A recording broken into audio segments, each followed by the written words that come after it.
Help my mom! They beat her! The child's scream tore through the concrete silence of the parking garage, a desperate cry that would shatter two lives and rebuild them into something unbreakable. In 10 seconds, a former Navy SEAL would face the woman who destroyed his career. In 10 days, they'd uncover a conspiracy worth killing for. In 10 months, they'd prove that the most dangerous weapon isn't a gun. It's the truth. This is the story of Jack Miller and Sophia Grant, two broken souls who learned that sometimes saving someone else is the only way to save yourself. Stay until the end and comment what city you're watching from. I want to see how far this story travels. The fluorescent lights in the underground parking garage of Grant Tech headquarters flickered with a nervous rhythm, casting dancing shadows across oil-stained concrete. It was 8:47 p.m. on a Thursday in September, and the building above hummed with the quiet ambition of a company that never truly slept. Executive assistants finished reports. Engineers debugged code. Security guards made their rounds. Life continued in its ordinary, predictable patterns, until it didn't. "Help! Somebody help us!" The voice was small, young, terrified, the kind of sound that bypasses rational thought and strikes directly at the human instinct to protect. "Help my mom! They beat my mom!" Jack Miller heard the scream from 50 feet away, near the service elevator where he'd been replacing a faulty hydraulic pump. His hands stilled on the wrench he'd been turning. For most people, the natural response would be to look around first, assess the situation, maybe call security. For Jack, there was no hesitation. His toolbox hit the concrete floor with a metallic crash that echoed through the garage like a starter pistol. He moved. Years of training overrode conscious thought. His body remembered what his mind sometimes tried to forget. The weight of combat gear, the sand of distant deserts, the adrenaline-sharp focus of life or death decisions made in fractions of seconds. Jack Miller was 42 years old, 6'2", with the lean, coiled strength of someone who maintained discipline long after leaving the service. His hands were calloused from honest work, his hair flecked with premature gray, his face marked with the kind of lines that came from squinting into hostile suns and harder truths. He'd been a Navy SEAL for 12 years before a roadside bomb in Afghanistan ended his military career and began his nightmare. Now he was a mechanic in the building's maintenance department, invisible to the executives who rushed past him to their important meetings, their world-changing deals, their lives that mattered more than his. But tonight, none of that mattered. Jack rounded the corner between two rows of parked cars and took in the scene with tactical precision. Three men, all roughly 6 feet tall, dressed in dark clothing that wasn't quite professional but wasn't street casual either. Hired muscle, he assessed immediately. The kind of men who got paid to intimidate, to hurt, to send messages written in bruises and fear. They surrounded a woman who was on her knees, blood streaming from a cut above her left eye. One man gripped her arm, twisting it at an angle that made Jack's jaw clench. Another stood with his fist raised, preparing for another blow. The third man was turning toward the source of the crying. A little girl, maybe 7 years old, with dark curls and tear-streaked cheeks, who stood frozen 10 feet away, one hand reaching toward her mother, the other pressed against her mouth, as if she could somehow take back the scream that had escaped. Jack's eyes flicked to the woman's face, and something cold dropped through his chest. Sophia Grant. Even beaten and bleeding, even on her knees in a parking garage, she was unmistakable. Sophia Grant, founder and CEO of Grant Tech, one of the fastest-growing technology companies in the nation. Sophia Grant, whose face graced the covers of business magazines with headlines like "The Woman Rebuilding American Innovation" and "From Startup to Empire, the Sophia Grant Story." Sophia Grant, who had fired him 2 years ago. The recognition took a half second, maybe less, then training took over. "Step away from her, now." Jack's voice was quiet, conversational almost, but it carried the weight of absolute authority. He'd learned in the SEALs that the most dangerous men rarely shouted. The three men turned.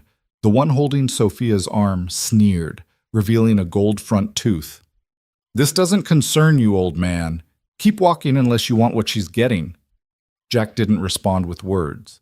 He simply moved forward, his gait unhurried but purposeful, closing the distance between them with the inevitability of a tide. "I said step away." Still quiet. still calm. Goldtooth released Sophia and took a step toward Jack, cracking his knuckles. "You got a hearing problem? I'll fix that for—" He never finished the sentence. Jack's right hand shot out, seized Goldtooth's wrist, and twisted with surgical precision. The snap of breaking bone echoed through the garage. Before Goldtooth could even process the pain, Jack drove his knee into the man's solar plexus, folding him like a puppet with cut strings. 2 seconds. 1, down. The second man, taller and heavier than the first, rushed forward with a wild haymaker. Jack ducked under it, stepped inside the man's reach, and delivered 3 rapid strikes, one to the liver, one to the floating ribs, one to the side of the knee. The man crashed into a parked BMW, setting off its alarm in a cacophony of sound that seemed to come from another world. 4 seconds. 2 down. The third man was smarter or more cowardly. He pulled a knife, a wicked-looking blade that caught the fluorescent light. "I'll gut you, old man. Jack moved before the threat was finished. He sidestepped the knife thrust, caught the man's wrist, and used his own momentum to drive him face first into a concrete support pillar. The knife clattered across the floor. The man slid down the pillar, leaving a smear of blood on the concrete. 10 seconds. All 3 down. Jack stood over them, breathing steady, his hands relaxed at his sides. The entire confrontation had lasted less time than it took to reheat coffee in a microwave. He looked at the men, assessing threats.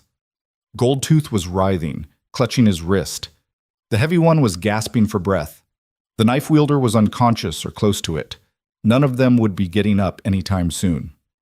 Jack turned to the woman on the ground. Sophia Grant was staring at him with wide eyes, her hand pressed against the cut above her eyebrow.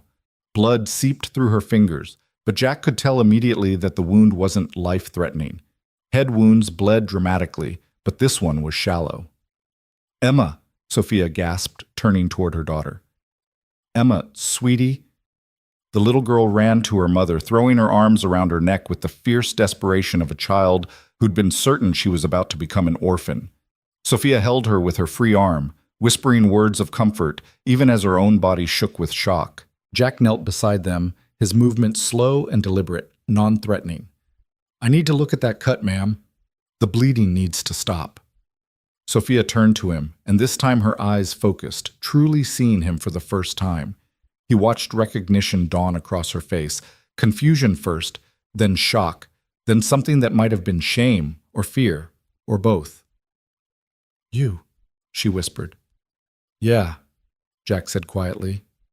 "Me." For a moment, neither of them moved.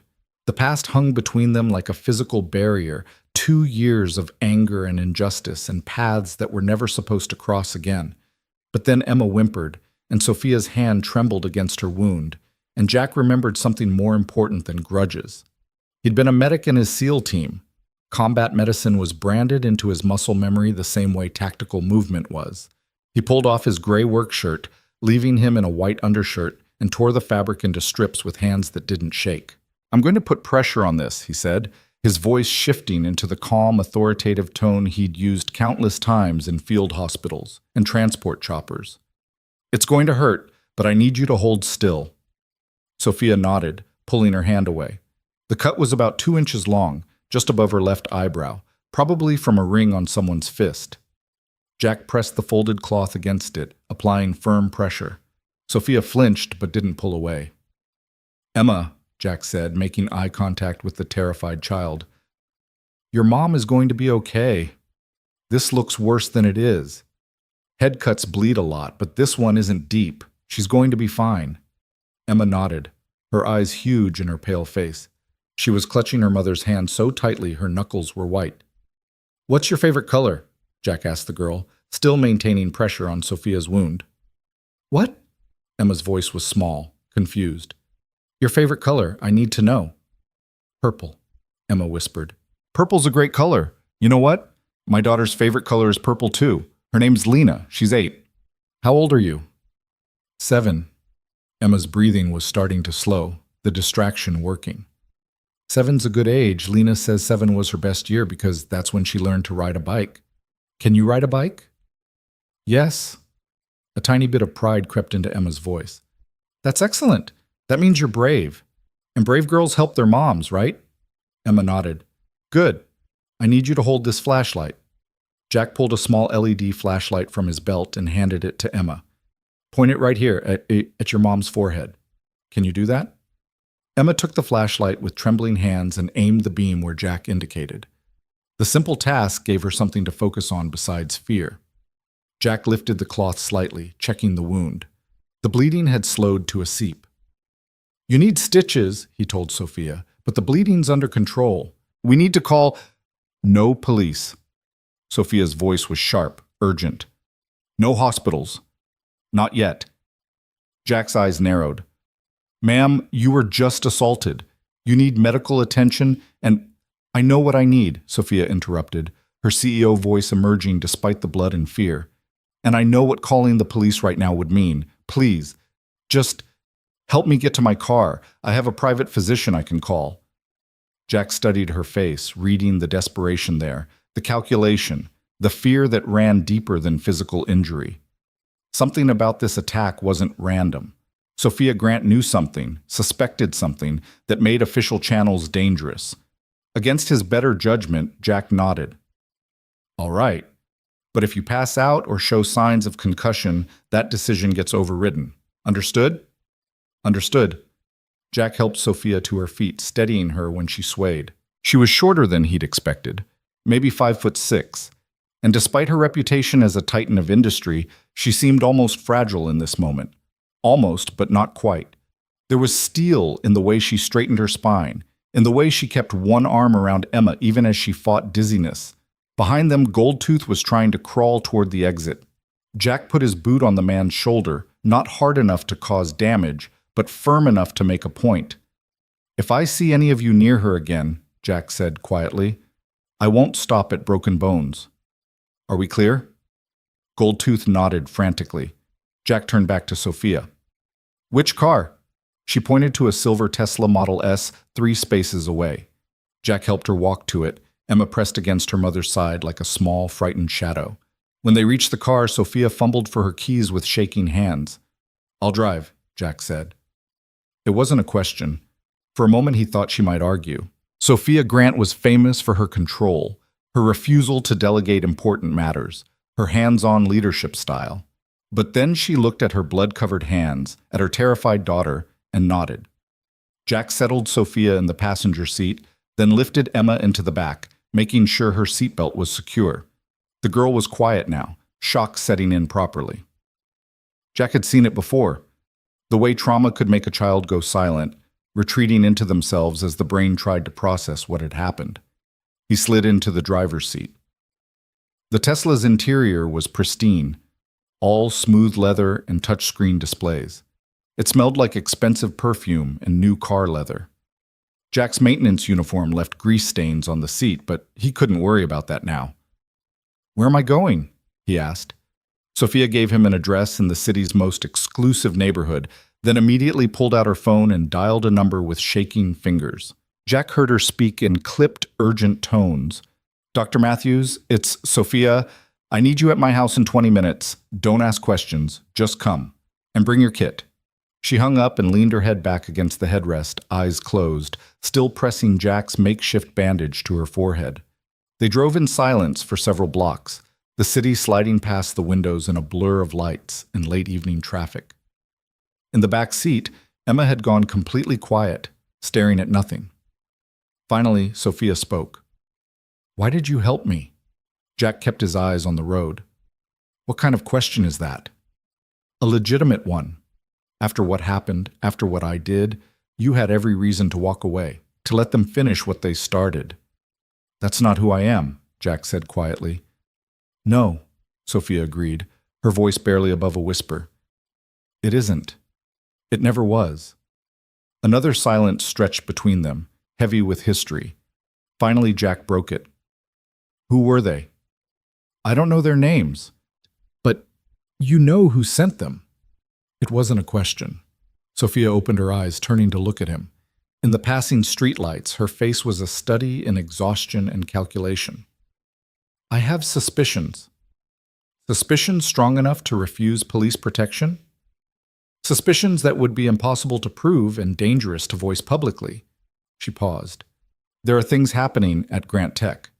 Things I've been investigating quietly. Tonight was a message. Jack's hands tightened on the steering wheel. What kind of things?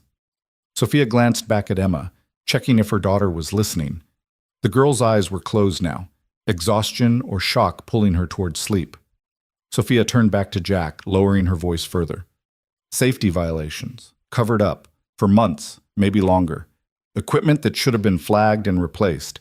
Inspections that were passed despite obvious failures. I started asking questions 3 weeks ago. Tonight, I got my answer about whether I was onto something real. Jack processed this information. You think someone inside your own company ordered this? I think someone with a lot to lose decided I needed to be frightened into silence. They were wrong. Despite everything, Jack felt a flicker of respect.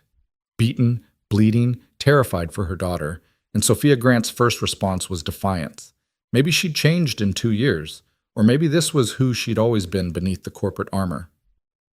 Why not go to the board? Jack asked. Blow the whistle properly. Because I don't know how deep this goes. I don't know who's compromised. Until I do, the only people I can trust are the ones who have nothing to gain from my silence. She looked at him meaningfully. Jack understood. A mechanic who'd been fired had no stake in Grant Tech's corporate games. An enemy, paradoxically, might be the only ally she could trust. They pulled up to a mansion that would have looked at home in a magazine spread on architectural excellence. 3 stories of modern glass and steel, nestled behind a gate that opened automatically as they approached. The driveway curved through perfectly manicured landscaping toward a house lit up like a beacon. Jack pulled up to the front entrance just as a silver Mercedes arrived behind them.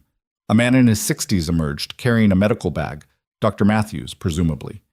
He took one look at Sophia through the windshield and quickened his pace. Jack helped Sophia out of the car, then lifted Emma, who was now fully asleep, from the back seat.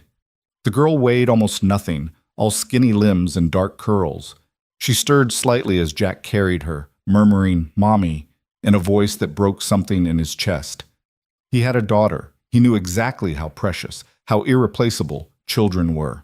The thought of Lena in Emma's place made his jaw clench with protective fury. Inside, the house was everything Jack expected from a tech CEO worth hundreds of millions. Minimalist furniture that probably cost more than his annual salary, art on the walls that looked like it belonged in museums, floor-to-ceiling windows that offered a panoramic view of the city's glittering skyline. "Upstairs," Sophia directed, leading them to a bedroom that was clearly Emma's. Purple walls, of course, stuffed animals arranged on a window seat, a telescope pointed at the night sky. Jack laid the girl on her bed, removing her shoes and pulling a blanket over her. She didn't wake. Back downstairs, Dr. Matthews was already examining Sophia's wound in the kitchen, which was larger than Jack's entire apartment. The doctor worked quickly, cleaning the cut, applying a local anesthetic, preparing sutures. "You should file a police report," Dr. Matthews said as he worked, his voice carrying the authority of someone used to being listened to. "This was assault, Sophia." "I'll handle it my way," Sophia replied, wincing as the needle pierced skin. The doctor glanced at Jack, who stood near the doorway, suddenly uncertain of his place in this world of wealth and power. "And you are?" "Jack Miller. I was nearby when it happened." "Nearby and extremely well trained," Dr. Matthews observed, tying off a stitch. "Military?" "Was. Long time ago." "Not that long," the doctor said, studying Jack's bearing, the way he stood, the alertness in his eyes. "Thank you for helping her. Sophia has a remarkable talent for underestimating danger." "I'm right here, Alan," Sophia said dryly. "Yes, and you're here instead of in an emergency room because you're stubborn." Dr. Matthews finished the last stitch and applied a small bandage. 7 stitches. Keep it clean and dry. I want to see you in 3 days to check for infection. And Sophia, his voice turned serious, whoever did this meant business. The angle of this cut suggests they were aiming for your temple. If they'd connected properly, we wouldn't be having this conversation. Sophia's face went pale. "I understand." "I hope you do." Dr. Matthews packed his supplies, then gripped Sophia's shoulder gently. "Whatever you're involved in, be careful. You have a daughter who needs you." After the doctor left, silence filled the enormous kitchen. Sophia sat at the marble island, staring at her reflection in the polished surface. Jack remained standing, aware that he was dripping hydraulic oil onto flooring that probably cost more per square foot than his monthly rent. "I should go," he said finally. "Jack?" Sophia's voice stopped him. "Sit down, please." He hesitated, then pulled out one of the bar stools across from her. This close, under the bright kitchen lights, he could see how exhausted she looked. Shadows under her eyes that spoke of sleepless nights that predated tonight's attack, worry lines that fame and success hadn't prevented. 2 years ago, Sophia began, her voice carefully neutral, you were working as a safety supervisor in our manufacturing division. A night shift worker, Michael Chen, collapsed due to fumes from a malfunctioning ventilation system. Instead of waiting for emergency services, you carried him out and performed CPR in the parking lot. You saved his life.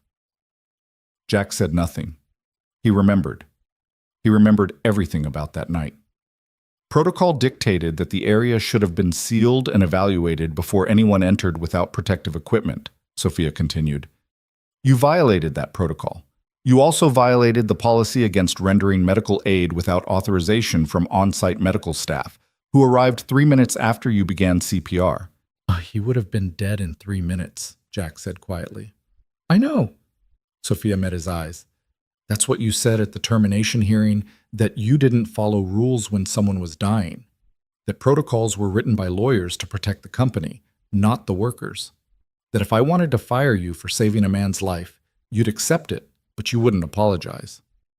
I remember what I said. I fired you anyway. Sophia's voice cracked slightly. I sat in my office and signed the paperwork that ended your employment because our legal team said you'd created liability, because our insurance carrier said your actions opened us to lawsuits, because I was more concerned with protecting the company than honoring what was right. Jack leaned back slightly. Why are you telling me this? Because when I was on my knees in that garage tonight, when I thought those men were going to kill me in front of my daughter, you didn't hesitate. You didn't think about liability or protocol or revenge. You just acted, the same way you acted for Michael Chen. Sophia's hands were shaking again. I've thought about you every day for 2 years, Jack, about the man I punished for having more courage and integrity than I did, about how I chose corporate policy over human decency, about how I became exactly the kind of leader I swore I'd never be. You were trying to protect your company, Jack said. I understood that, even if I hated it. I was trying to protect my image, Sophia corrected. There's a difference. Grant Tech was in the middle of a major acquisition deal. The slightest controversy could have derailed it. So I sacrificed you to keep everything smooth and profitable. She laughed bitterly. The irony is that by choosing short-term stability over doing what was right, I created exactly the kind of corporate culture that led to tonight. A culture where people cover up problems instead of fixing them, where profit matters more than safety, where nobody speaks up because they've watched what happens to people who do. Jack studied her face, looking for deception, for manipulation. He'd learned in the military to read people, to spot the difference between genuine emotion and tactical performance. What he saw in Sophia Grant's eyes was real, shame, regret, and something that looked like determination. What exactly is happening at Grant Tech? He asked. Sophia took a deep breath. About a month ago, I was reviewing incident reports, something I do quarterly, usually just a formality. I noticed a pattern, small accidents, nothing catastrophic, but more frequent than they should be. Equipment malfunctions. Workers reporting symptoms of exposure to chemicals that shouldn't have been in our facilities. I started digging deeper, pulling files that hadn't been flagged for executive review. She stood and walked to a drawer, pulling out a tablet. She tapped the screen a few times, then slid it across the island to Jack. This is what I found. Jack looked at the documents. Inspection reports that had been altered, safety equipment that was months overdue for replacement, maintenance logs that showed repairs were being deferred or skipped entirely. His jaw tightened as he scrolled through page after page of systematic negligence. This is criminal, he said quietly. Yes, and it's been happening for at least 18 months, maybe longer. Someone with high-level access has been systematically covering up safety issues, falsifying reports, and bribing inspectors. Every time a real problem was flagged, it got buried. Who? Sophia's face hardened. Charles Reynolds, my vice president of operations. He's been with Grant Tech since the beginning. I trusted him completely. He has access to everything, reports, systems, personnel files, and he has the most to lose if these safety violations come to light. He approved the acquisition deal I mentioned. He signed off on the integration plans. If it comes out that he knew about these problems and covered them up, he's facing criminal charges, and the company could be liable for hundreds of millions in damages. So he sent those men to intimidate you into silence. Or worse, I don't think they were just supposed to scare me, Jack. I think they were supposed to make sure I never asked another question. The only reason I'm alive is because Emma screamed. Sophia's voice broke. My 7-year-old daughter saved my life by being brave enough to ask for help. Jack pushed the tablet back across the island. You need to go to the authorities, the SEC, the FBI, whoever handles corporate crimes. Tonight proved how dangerous this is. With what evidence? Everything on that tablet was accessed through my personal credentials. Reynolds will claim I'm fabricating data to cover up my own mismanagement. He'll say I'm unstable, paranoid, looking for scapegoats. It'll be my word against his, and he has the backing of half the board. Then you need protection, private security, bodyguards, which he'll interpret as me preparing to go public. He'll accelerate whatever plans he has. No, what I need is proof that can't be dismissed, documentation that shows his direct involvement, testimony from people who saw him give orders to cover things up, the kind of evidence that makes a criminal case airtight. Jack saw where this was going. You want to investigate, secretly. I want to find the truth before anyone else gets hurt, and I want to make sure that when I do go public, Reynolds can't wiggle out of consequences. Sophia leaned forward. I can access files, but I can't interpret technical data the way someone with your background could. I can ask questions, but I can't spot the patterns that would be obvious to someone who's actually worked in manufacturing and safety. I need help, Jack. I need someone who understands systems and protocols, who can look at these reports and tell me exactly how bad this is. You need an expert witness. I need someone I can trust. Someone who has no reason to protect Grant Tech's reputation or Reynolds' career. Someone who's already proven they'll do the right thing even when it costs them everything. Jack stood up, pacing to the window. Outside, the city spread out in a grid of lights, millions of people going about their lives, unaware of the corruption being discussed in this kitchen. He thought about his daughter, Lena, asleep in their small apartment across town. He thought about the life he'd built after the Navy, after Afghanistan, after Grant Tech, a quiet life, simple and safe. Sophia was offering him a chance to walk back into danger, to involve himself in corporate espionage and criminal conspiracies, to paint a target on his back by helping the woman who'd once fired him. Every logical, tactical part of his brain screamed at him to refuse. But then he remembered the files on that tablet. He remembered Michael Chen, blue-faced and dying because a ventilation system had been allowed to fail. He remembered tonight, a 7-year-old girl screaming for her mother's life in a parking garage. He remembered who he'd been once, who he'd sworn to be when he raised his right hand and took an oath to protect people. I have a daughter, Jack said quietly, still looking out the window. She's 8. Her mother died 3 years ago, cancer. Lena is everything to me. Everything I survived Afghanistan for, everything I work for. If I do this, if I help you, I need your word that she stays safe, that whatever happens, she's protected. You have my word, Sophia said immediately. I'll put her in the same security detail I'm arranging for Emma, the best protection money can buy. Jack turned to face her. I don't want your money. I want your promise, as one parent to another, that you'll make sure my daughter is safe, that if this goes wrong, if something happens to me, you'll take care of her. Sophia stood walking around the island to stand before him. She was a foot shorter, battered and bandaged, still wearing clothes stained with her own blood. But there was nothing weak in her eyes as she extended her hand. I promise you, Jack Miller, on everything I have and everything I am, that your daughter will be protected. If you help me expose what's happening at Grant Tech, if you help me stop Reynolds before more people get hurt, I will make sure Lena is safe. You have my word as a mother. Jack looked at her hand for a long moment. 2 years ago, this woman had ended his career. Tonight, she was asking him to risk his life.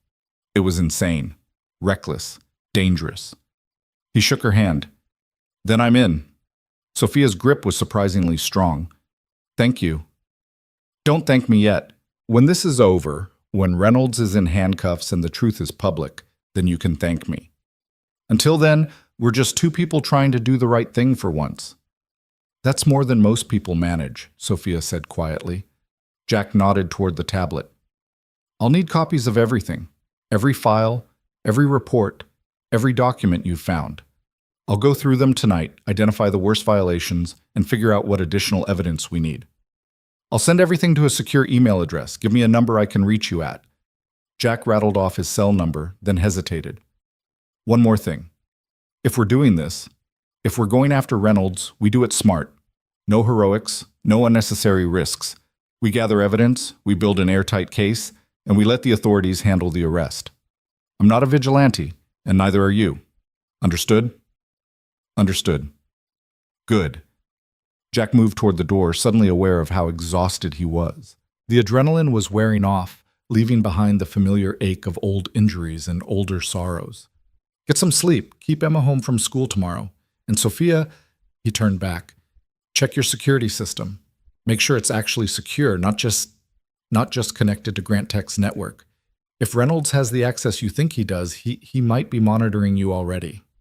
Sophia's face paled. I hadn't thought of that. That's why you need me. Jack managed a tired smile. I'll be in touch tomorrow. Until then, trust no one from the company. No assistants, no security guards, nobody. You never know who's on his payroll. He left her standing in that enormous kitchen, walked back out to the Tesla, and realized he'd driven her car here. His truck was still back at Grant Tech, parked in the maintenance bay where he'd abandoned it to respond to a child's scream.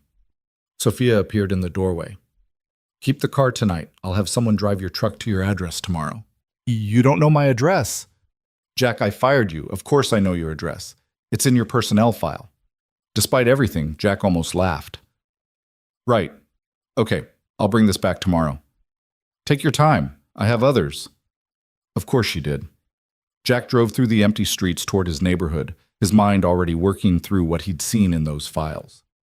Safety violations, covered-up accidents, falsified reports.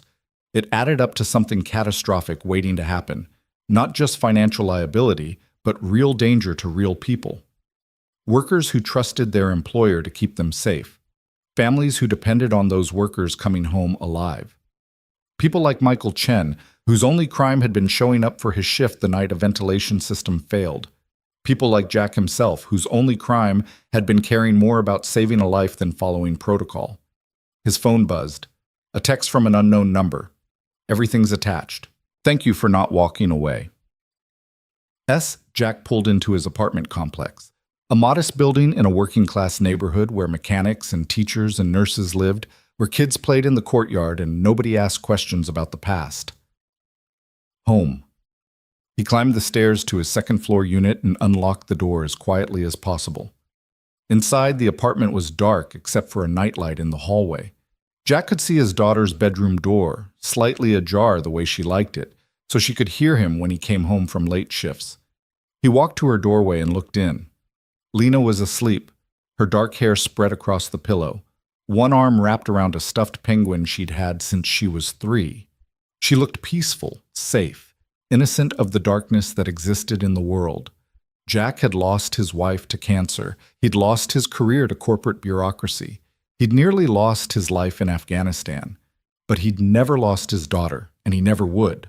If helping Sophia Grant meant Lena stayed safe, if exposing Charles Reynolds meant other daughters wouldn't lose their parents to preventable accidents, then the choice was already made. He closed Lena's door gently and walked to his laptop. The files from Sophia were already there, dozens of documents that told a story of systematic corruption and deliberate endangerment. Jack opened the first file and began to read. Outside, the city slept. Inside, a former Navy SEAL and a tech CEO had just declared war on a man who'd already proven he was willing to kill. The question wasn't whether things would get worse. The question was how many people would survive when they did. Jack read until dawn, taking notes, cross-referencing reports, building a timeline of negligence that made his hands shake with suppressed rage. By the time sunlight crept through his window, he understood 3 things with absolute certainty. First, Charles Reynolds wasn't just covering up safety violations. He was actively creating them, cutting maintenance budgets and deferring repairs to boost short-term profits and his own bonuses. Second, at least 4 workers had died in the past 18 months due to equipment failures that Reynolds had known about and ignored. 4 families destroyed, 4 preventable deaths. Third, there was another incident coming.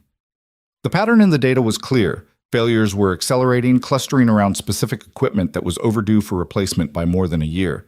Something was going to break catastrophically, and soon. Jack sent a text to Sophia's number. "We need to meet. Today.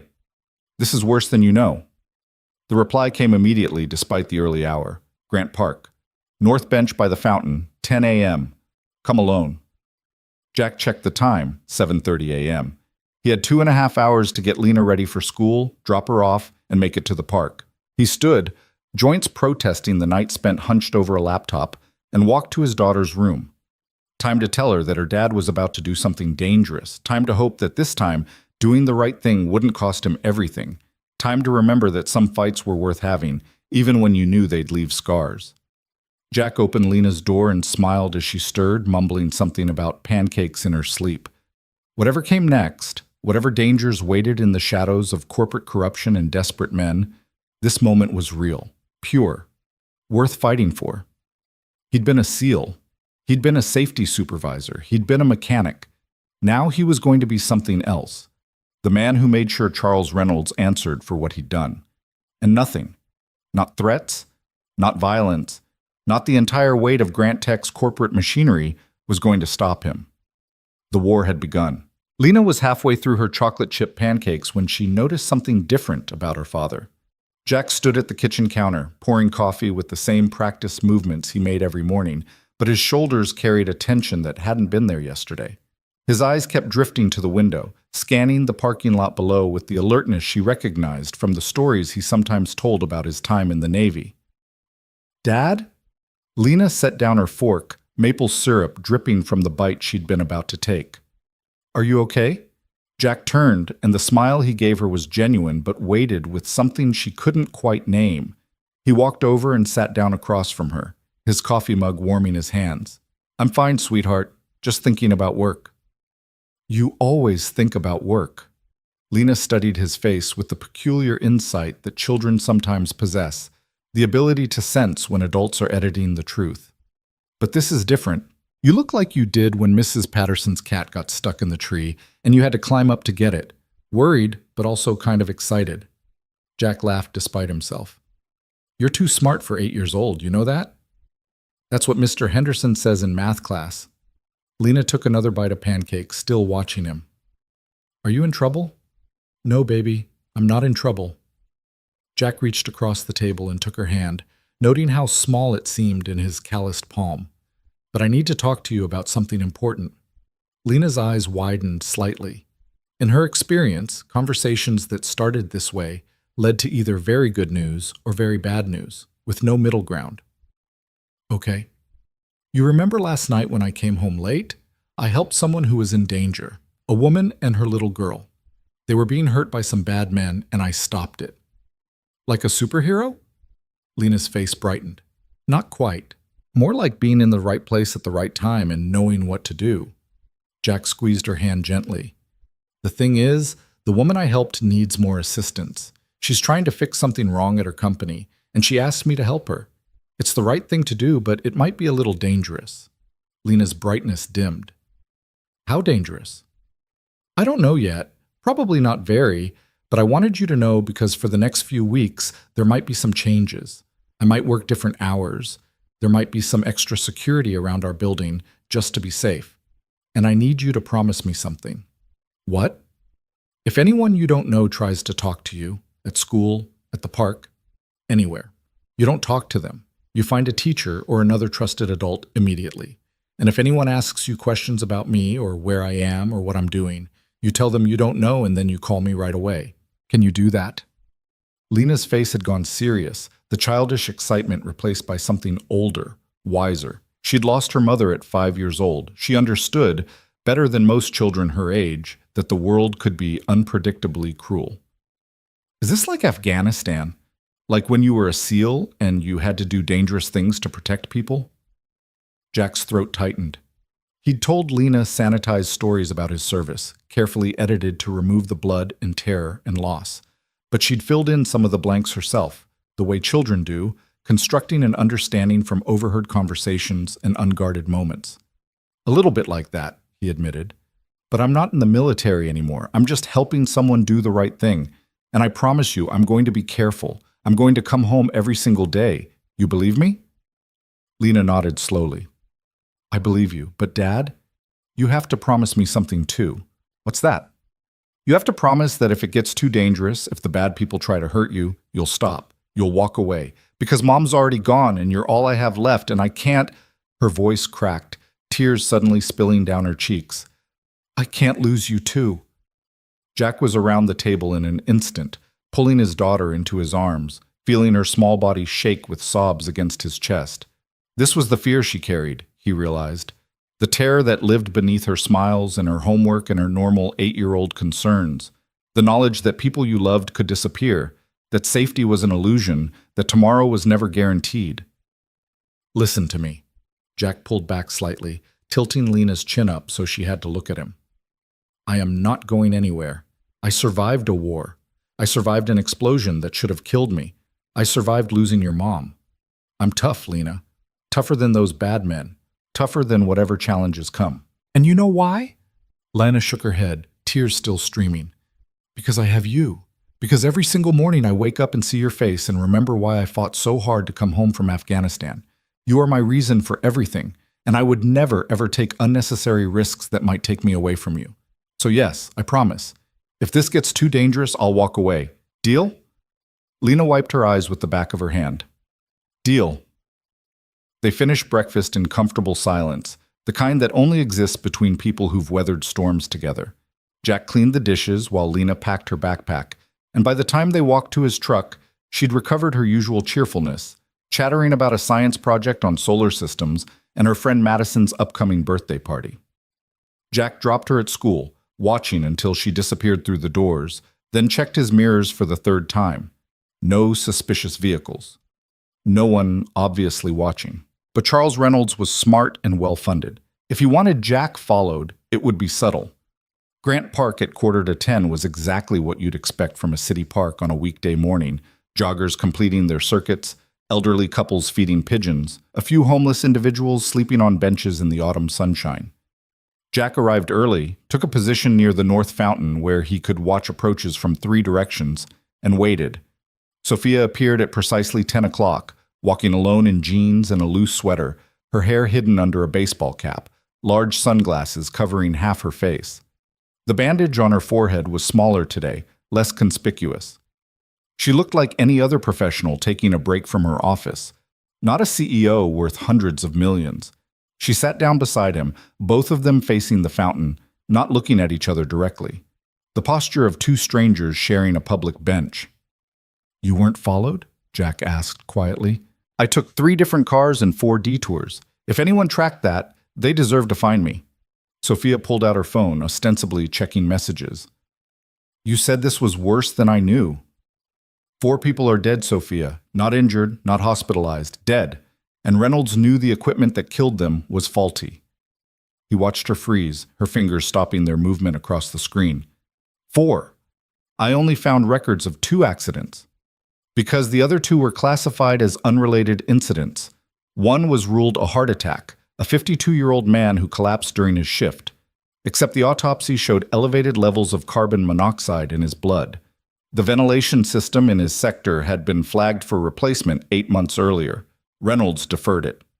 Jack's voice was flat, controlled, but anger simmered beneath. The other was listed as a vehicle accident.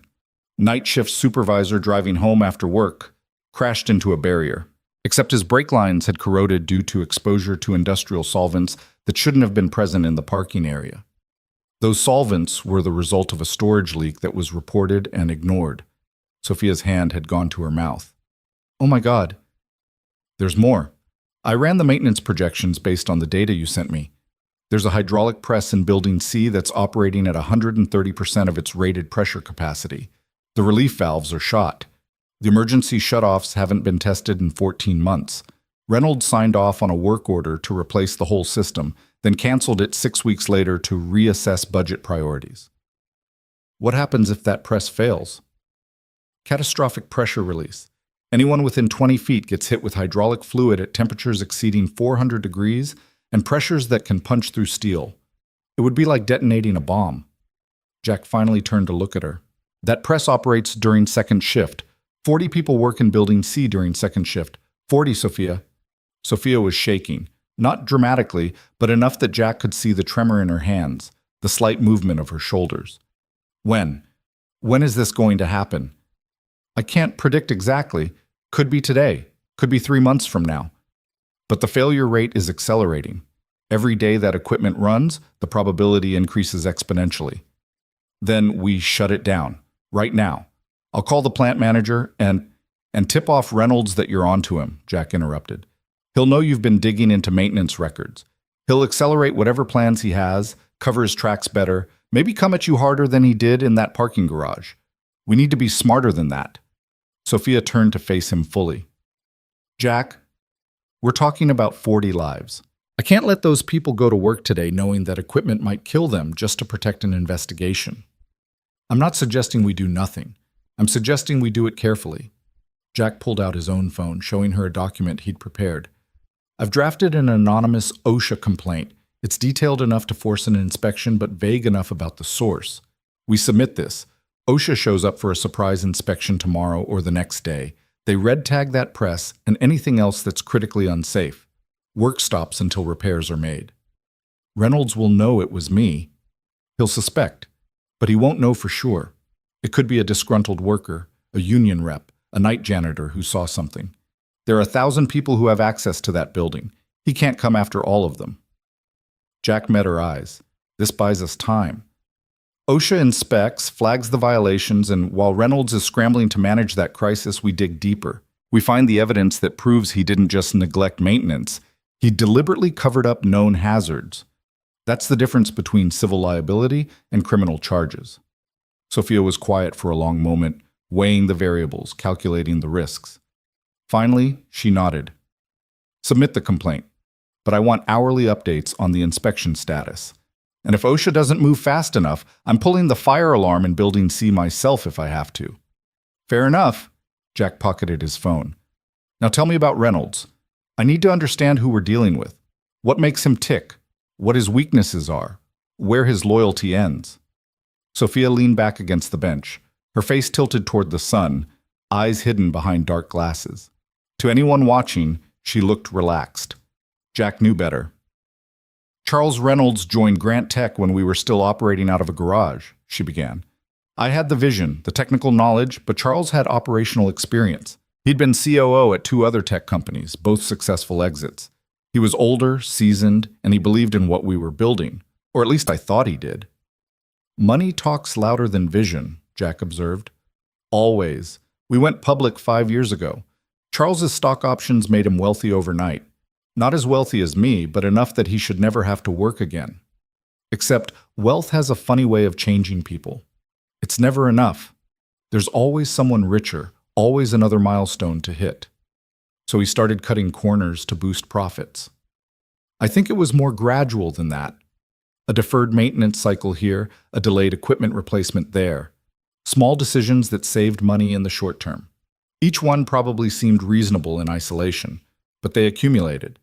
And at some point, Charles crossed a line from optimization to negligence. When the first accident happened, the one I knew about, the machine operator who lost 3 fingers, I wanted to do a complete safety review.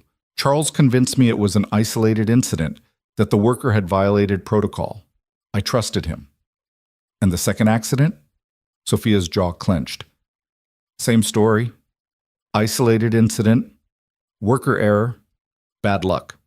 Charles was very good at making me feel like I was overreacting, like implementing stricter safety measures would slow production and hurt competitiveness. And I believed him because I wanted to believe him. Because questioning Charles meant questioning my own judgment and making him VP. It meant admitting I'd been blind. You weren't blind, Jack said. You were busy running a company. You delegated operations to someone you trusted. That's not a character flaw. It is when people die because of it. Sophia's voice was sharp with self-recrimination. I saw the budget reports. I approved the deferrals, the cuts. Maybe I didn't understand the technical implications, but I knew we were spending less on maintenance. I knew equipment was aging. I should have asked harder questions. Should have doesn't matter now. What matters is what you do next. Sophia pulled off her sunglasses, looking at him directly.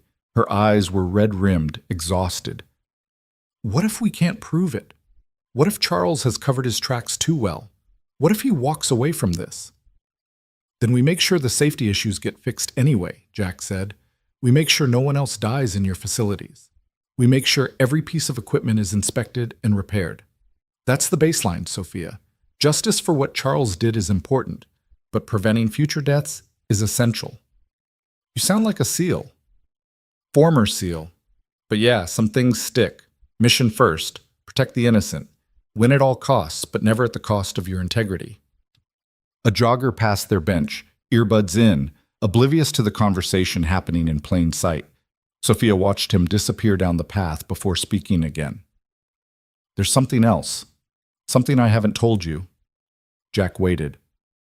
2 weeks ago, I received an email, unsigned, sent from a burner account. It said, "Stop asking questions or your daughter pays the price." I thought it was spam, some random threat from an internet troll. But now you realize it was from Reynolds.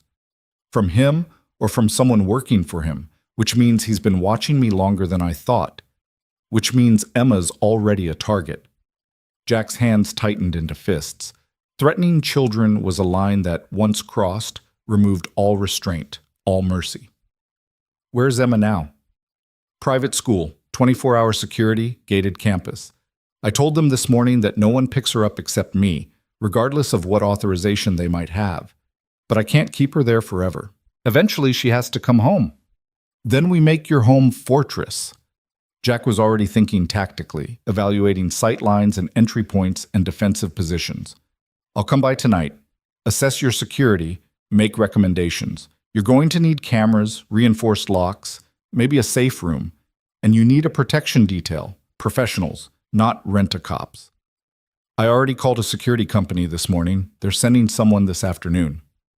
Good. I'll vet them. And Sophia? Jack's voice dropped. If Reynolds or anyone working for him comes near Emma, I will end it, permanently. You need to know that about me. I don't make threats and I don't bluff. Children are off limits, always. The men who violate that rule don't get arrested. They get buried. Sophia should have been shocked, should have protested the casual promise of violence. Instead, she simply nodded. Thank you. They sat in silence for a moment, two parents united by the primal need to protect their children from monsters who wore business suits and sat in boardrooms. Finally, Jack stood. I need to get back to work. If I'm not there for my shift, someone might notice. As far as anyone at Grant Tech knows, I'm just a mechanic who happened to be in the right place last night. What do I do? Go to your office, act normal. Don't change your routine dramatically. But Sophia, trust no one. Not your assistant, not your head of security, not your oldest friend on the board. Reynolds has had months to position his pieces. We don't know who's compromised. That's a lonely way to live. Jack gave her a sad smile. Yeah, it is. But lonely is better than dead. He walked away, taking a different path than the one he'd arrived on, checking reflections in car windows and storefront glass for followers. Sophia waited 5 minutes before leaving in the opposite direction. Two strangers who'd shared a bench and nothing more. Jack drove to Grant Tech's corporate campus, badged in through the maintenance entrance, and changed into his work uniform in the locker room. The other mechanics were already on their shifts, their voices echoing through the concrete hallways as they discussed football scores and weekend plans. Normal conversations. Normal lives. They had no idea that the building they maintained was a crime scene, that the executives who ignored them in the hallways were potentially murderers. Jack grabbed his tool cart and headed to Building C. The manufacturing floor was exactly as he remembered from the files. A vast space filled with heavy machinery, the air thick with the smell of metal and lubricant and ozone. Workers in safety vests moved between stations, their conversations drowned by the rhythmic thunder of presses and lathes and assembly equipment. The hydraulic press Sophia had asked about stood in the northeast corner, a massive piece of industrial equipment that looked like it belonged in a different era. Jack approached it casually, checking the maintenance tag on its side.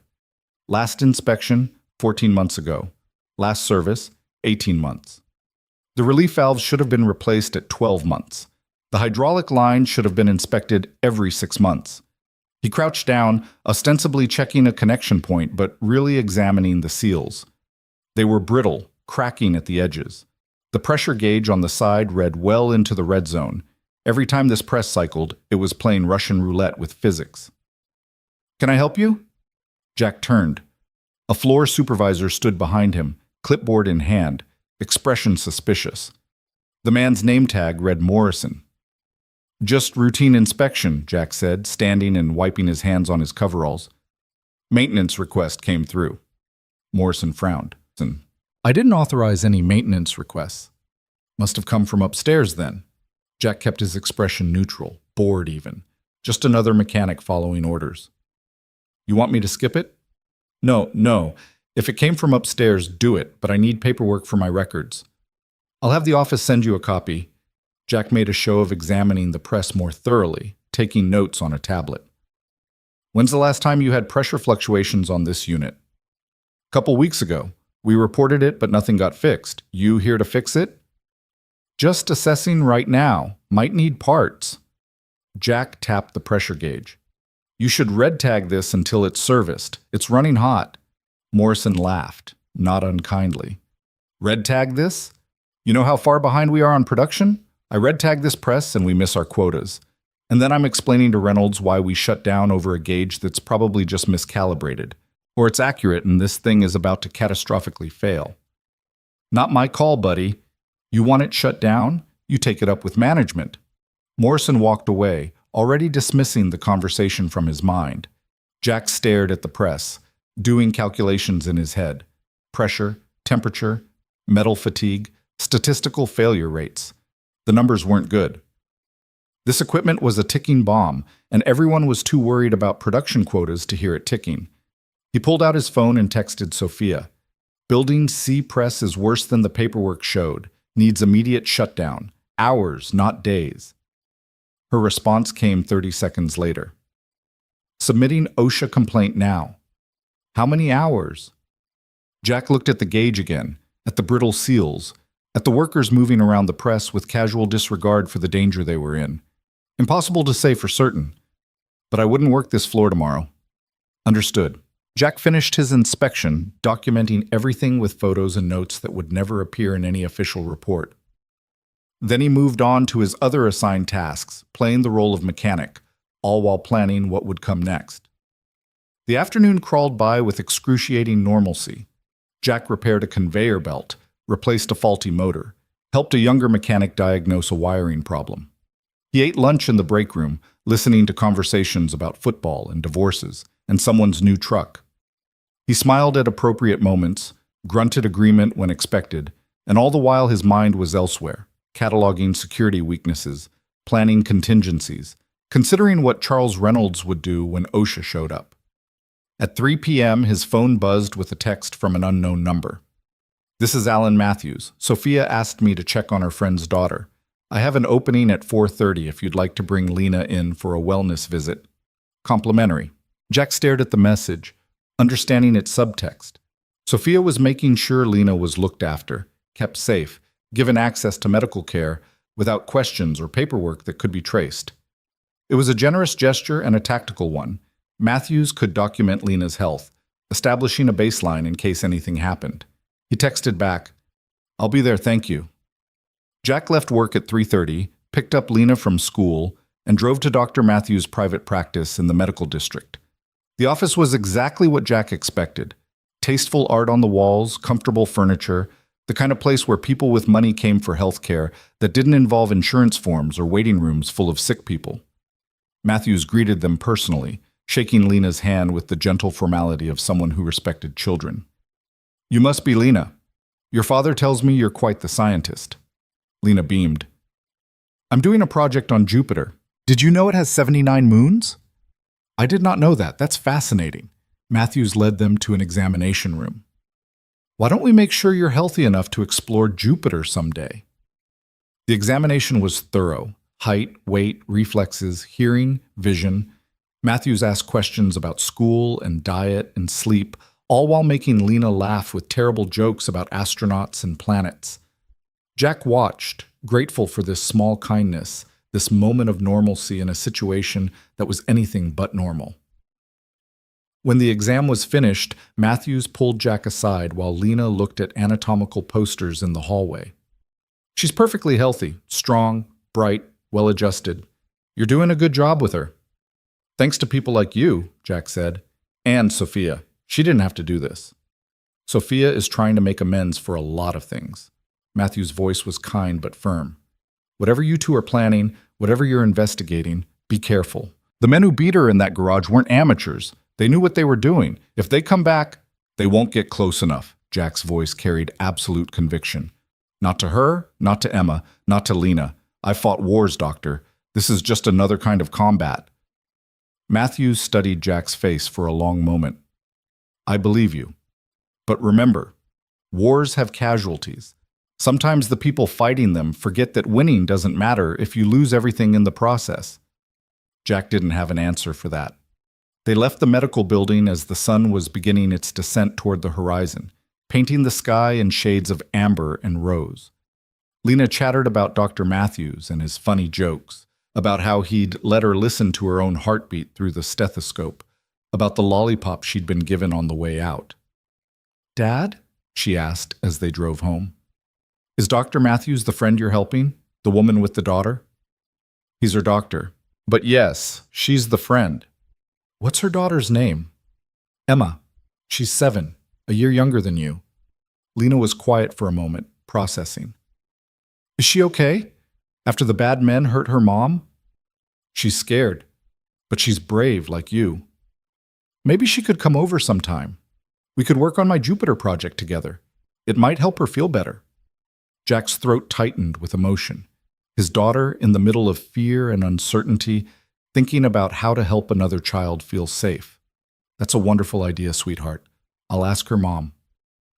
That evening, after Lena was in bed, Jack drove to Sophia's mansion. This time he arrived in his own truck, parking in the circular driveway beside 2 unmarked SUVs that screamed private security.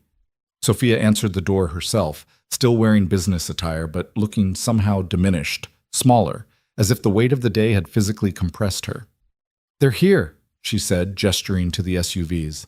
4 guards working in shifts, former Secret Service, according to their credentials. "I'll verify that." Jack stepped inside. "Where are they positioned?" 2 at the front, rotating, 1 monitoring the security feeds, 1 with Emma. "Show me the security room." Sophia led him through the mansion to a room that had probably been a home office before being converted into a surveillance center. Monitors showed feeds from a dozen cameras covering every approach to the house. A guard sat at the console, early 50s, military bearing, alert eyes that tracked Jack's entrance with professional assessment. "This is Jack Miller," Sophia introduced. "He's helping me with security evaluation." The guard stood, extending a hand. "Marcus Chen, you're the one from the parking garage." Jack shook his hand, noting the strength in the grip, the calluses that spoke of regular weapons training. "That's right. Good work. Those men won't be walking straight for a while." Chen's voice carried approval. "You have a military background?" "Navy, Special Operations. You?" "Marine Corps, Force Recon. 20 years. Chen gestured to the monitors.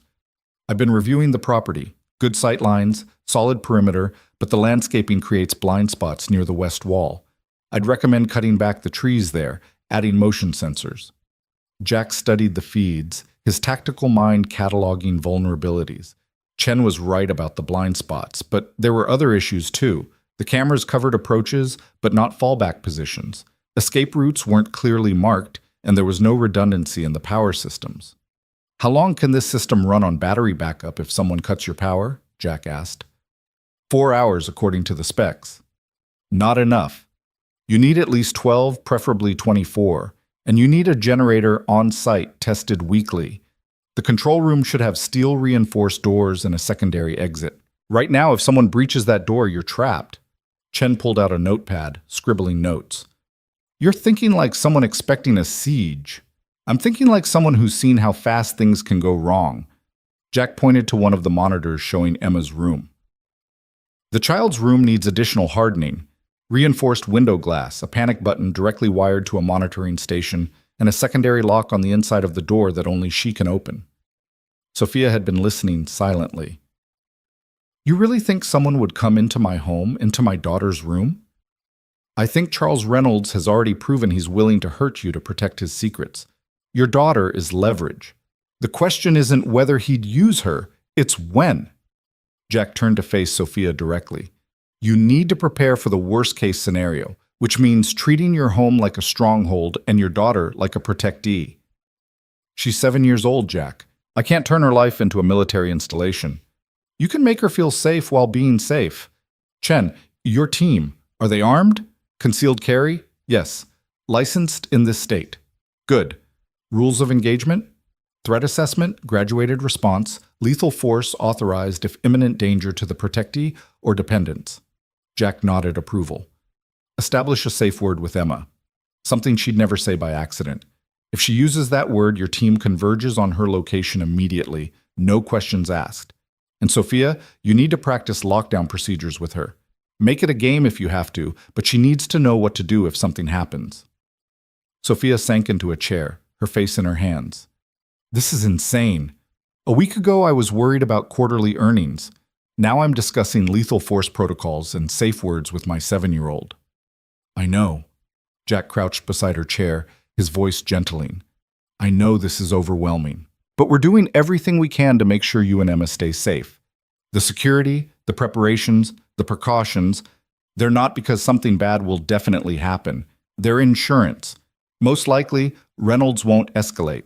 Most likely, OSHA will find the violations, force repairs, and he'll be too busy managing that crisis to come after you. But if he does, we'll be ready. Sophia lifted her head, and Jack saw the steel returning to her eyes. All right. Whatever needs to be done, do it. Money isn't an issue. Emma's safety is the only thing that matters. Jack spent the next 2 hours walking the property with Chen, identifying weaknesses, recommending improvements, discussing protocols. By the time he finished, he had a list of modifications that would transform Sophia's home from a house into a defensible position. Not perfect, nothing ever was, but better. Survivable. As he was leaving, Emma appeared at the top of the stairs, a stuffed rabbit clutched in her arms. Mr. Jack? Jack looked up. Hey, Emma, you should be in bed. I know. I just wanted to say thank you for helping my mom, for making the bad men go away. Jack climbed a few steps so he wasn't shouting up at her. You're welcome, sweetheart. Your mom is very brave, and so are you. You did exactly the right thing by calling for help.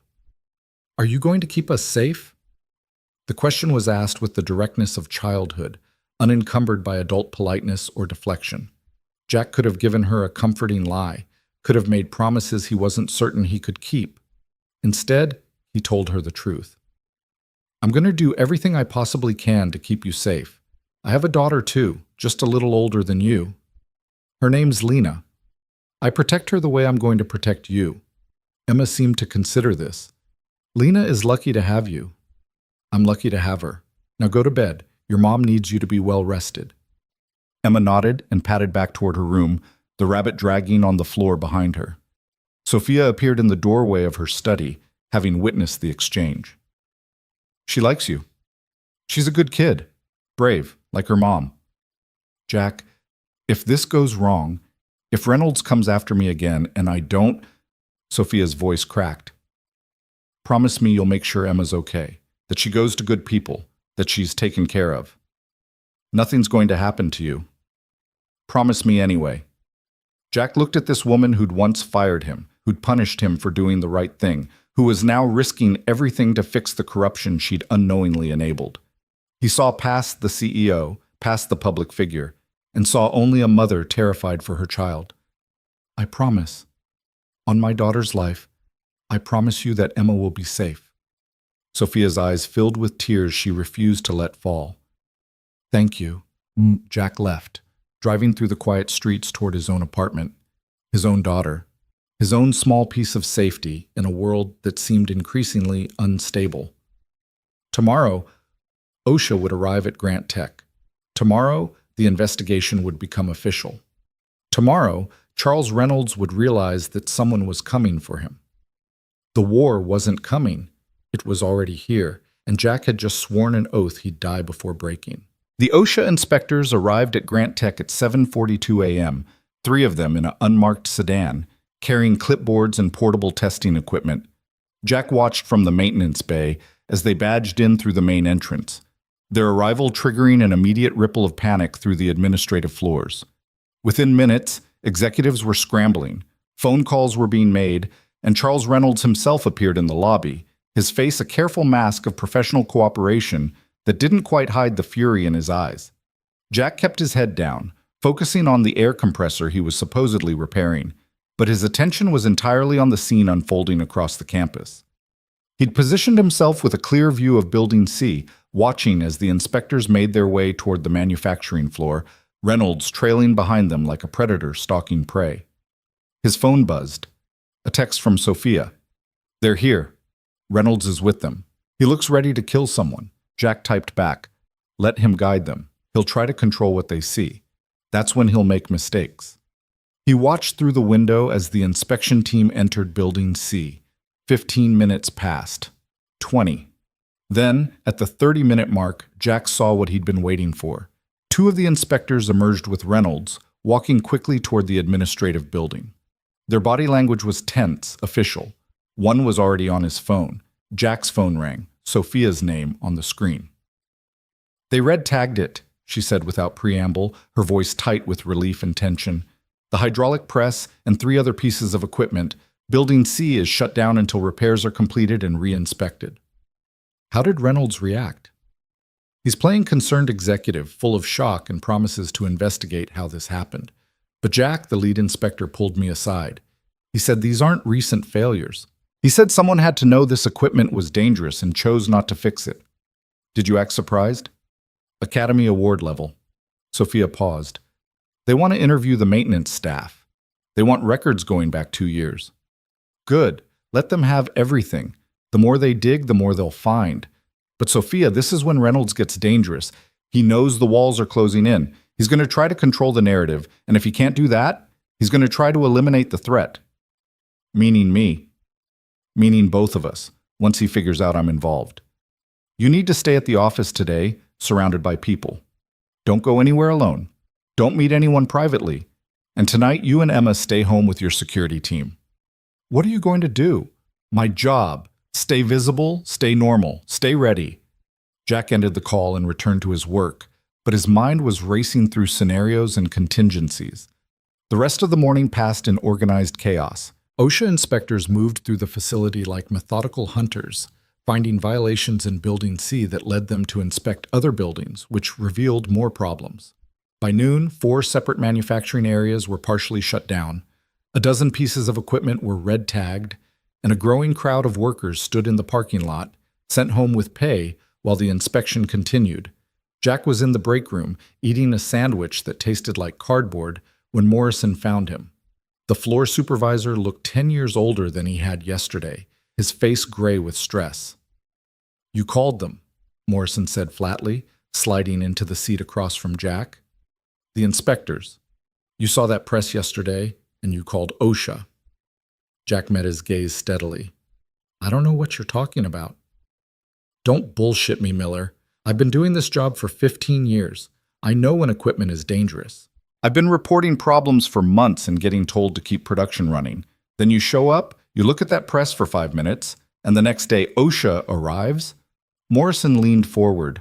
"I'm not angry. I'm grateful. That press would have killed someone. Probably me, since I'm on the floor 12 hours a day. So thank you for having the guts to do what I should have done months ago." Jack considered his response carefully. "If I had made a call like that, it would have been because I saw people in danger and couldn't walk away. Same reason I became a SEAL. Same reason I pulled Michael Chen out of that building 2 years ago instead of waiting for the hazmat team." Morrison's eyes widened slightly. "You're that Miller, the one who got fired for saving Chen's life."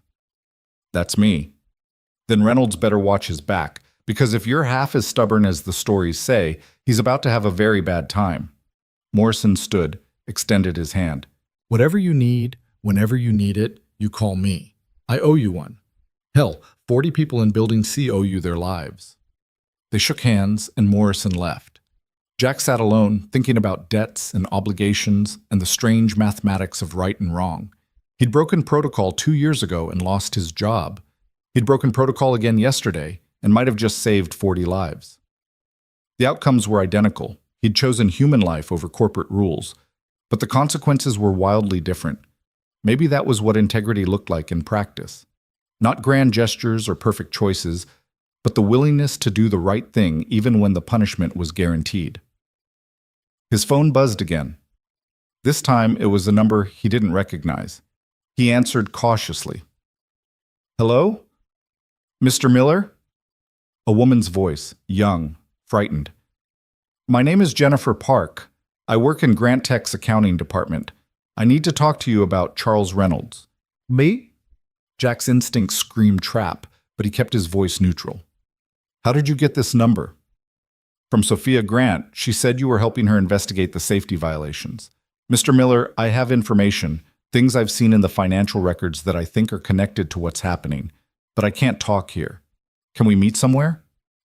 "Where are you now?" "My office. 3rd floor, accounting wing." "Stay there. I'll come to you in 15 minutes. Don't talk to anyone, don't send any emails, don't make any calls. Understood?" "Understood." Jack ended the call and immediately texted Sophia. "Did you give my number to someone named Jennifer Park?" The response came quickly. "Yes. She came to me this morning, said she found discrepancies in Reynolds' expense reports and maintenance budgets. I thought you should hear it directly. Next time, warn me first." "Sorry." She seemed terrified. I made a judgment call. Jack left the break room and made his way to the administrative building, taking the stairs to the 3rd floor. The accounting wing was a maze of cubicles and small offices, the fluorescent-lit domain of people who spent their days reconciling numbers and tracking expenses. He found Jennifer Park's office near the back, a cramped space barely larger than a closet, the walls covered in spreadsheets and post-it notes. Jennifer herself was maybe 28, Korean-American, wearing glasses that kept sliding down her nose as she nervously pushed them back up. She jumped when Jack knocked on her open door. "Mr. Miller?" She stood quickly, closing the door behind him and pulling the blinds. "Thank you for coming. You said you have information about Reynolds." Jennifer nodded, pulling up files on her computer. "I've been with Grant Tech for 3 years. I'm a junior accountant, which means I get assigned all the tedious reconciliation work that senior accountants don't want to do. Last month, I was reconciling maintenance expenditures against approved budgets, and I found something strange." She turned her monitor so Jack could see. Rows of numbers, dates, vendor names. "See this? July through September, we budgeted $800,000 for equipment maintenance and replacement, but we only spent $400,000. The other $400,000 was redirected to a discretionary fund controlled by Reynolds." "That's not necessarily illegal," Jack said. "Executives move money between budget categories all the time." "Right, but then I looked at what the discretionary fund was used for." Jennifer pulled up another spreadsheet. "Corporate retreats, executive bonuses, consulting fees paid to companies that, when I researched them, don't seem to exist. Mr. Miller, Reynolds has been systematically diverting maintenance funds to pad his own compensation and create slush funds." Jack leaned closer to the screen, his mind putting pieces together. "He's been cutting maintenance budgets to increase profit margins, which triggers performance bonuses. Then he's taking the savings and funneling some of it back to himself through fake consulting contracts." "Exactly. And it's not just maintenance. He's done the same thing with safety training budgets, equipment inspection schedules, even worker compensation reserves." Jennifer pulled off her glasses, rubbing her eyes. "I started tracking it 3 weeks ago. I found almost $2 million that should have been spent on safety and operations but was redirected to Reynolds' slush funds or used to inflate profit numbers." "Did you report this to anyone?" "I tried to report it to my supervisor. He told me I was misunderstanding the accounting and to focus on my assigned work. When I pushed, he said that questioning executive decisions was outside my pay grade." Jennifer's voice shook. Then yesterday, someone went through my desk. Nothing was taken, but my files were moved. My computer showed login attempts when I wasn't here. Someone knows I'm looking into this. Jack felt cold certainty settle in his gut. You need to get out of this building, right now. What? But, Jennifer, listen to me. Charles Reynolds has already sent men to assault Sophia Grant. He's covered up safety violations that killed 4 people. If he knows you found evidence of embezzlement and fraud, you're a threat. He will eliminate that threat. The color drained from Jennifer's face. Oh my God. Copy everything you have to a flash drive. Not your company laptop, not the network drive, a physical device that leaves this building with you. Then you go home, you pack a bag, and you go stay with family or friends somewhere Reynolds can't find you. I can't just leave. I have work. You have information that could send a powerful man to prison for decades. Work doesn't matter if you're dead. Jack's voice was harsh but necessary. Make the copies now. I'll wait. Jennifer fumbled in her desk drawer, pulling out a flash drive with shaking hands. She plugged it in and started copying files, her fingers flying across the keyboard. This is going to take a few minutes. There are hundreds of documents. Jack moved to the door, checking the hallway through the blinds. Accounting wing was quiet, most people at lunch or in meetings, but he couldn't shake the feeling that they were being watched, that time was running out. How much longer? Almost done. Jennifer froze, staring at her screen. Someone's accessing my computer remotely, right now. They're trying to delete the files I was just copying. Can you stop it? I can log them out, but they'll know I caught them. Jennifer's hands hovered over the keyboard. Mr. Miller, what do I do? Jack made the decision in a split second. Log them out, finish the copy, then we leave immediately. Jennifer's fingers moved, clicking through security protocols. The remote access terminated. The file transfer completed. She ejected the flash drive and handed it to Jack. That's everything. Financial records, vendor contracts, email correspondence, budget reallocation forms. It's all there. Jack pocketed the drive. Let's go. They left Jennifer's office and moved quickly toward the stairwell. Jack's tactical sense screamed warnings. They were exposed, predictable, walking into a potential ambush. But the elevators were worse, too easy to trap, and the stairwell at least offered multiple exit points. They'd made it halfway down the hall when a man emerged from around the corner, tall, professionally dressed, moving with purpose directly toward them. Jack recognized him from the security badge photo he'd seen in Sophia's files. David Kramer, Reynolds' head of corporate security. Ms. Park, Kramer said pleasantly, his smile not reaching his eyes. Mr. Reynolds would like to speak with you about some accounting irregularities you flagged. If you could come with me? I'm actually heading to lunch, Jennifer said, her voice admirably steady. I can meet with Mr. Reynolds this afternoon. I'm afraid Mr. Reynolds is insistent. It will only take a few minutes. Kramer's eyes shifted to Jack. And you are? Maintenance.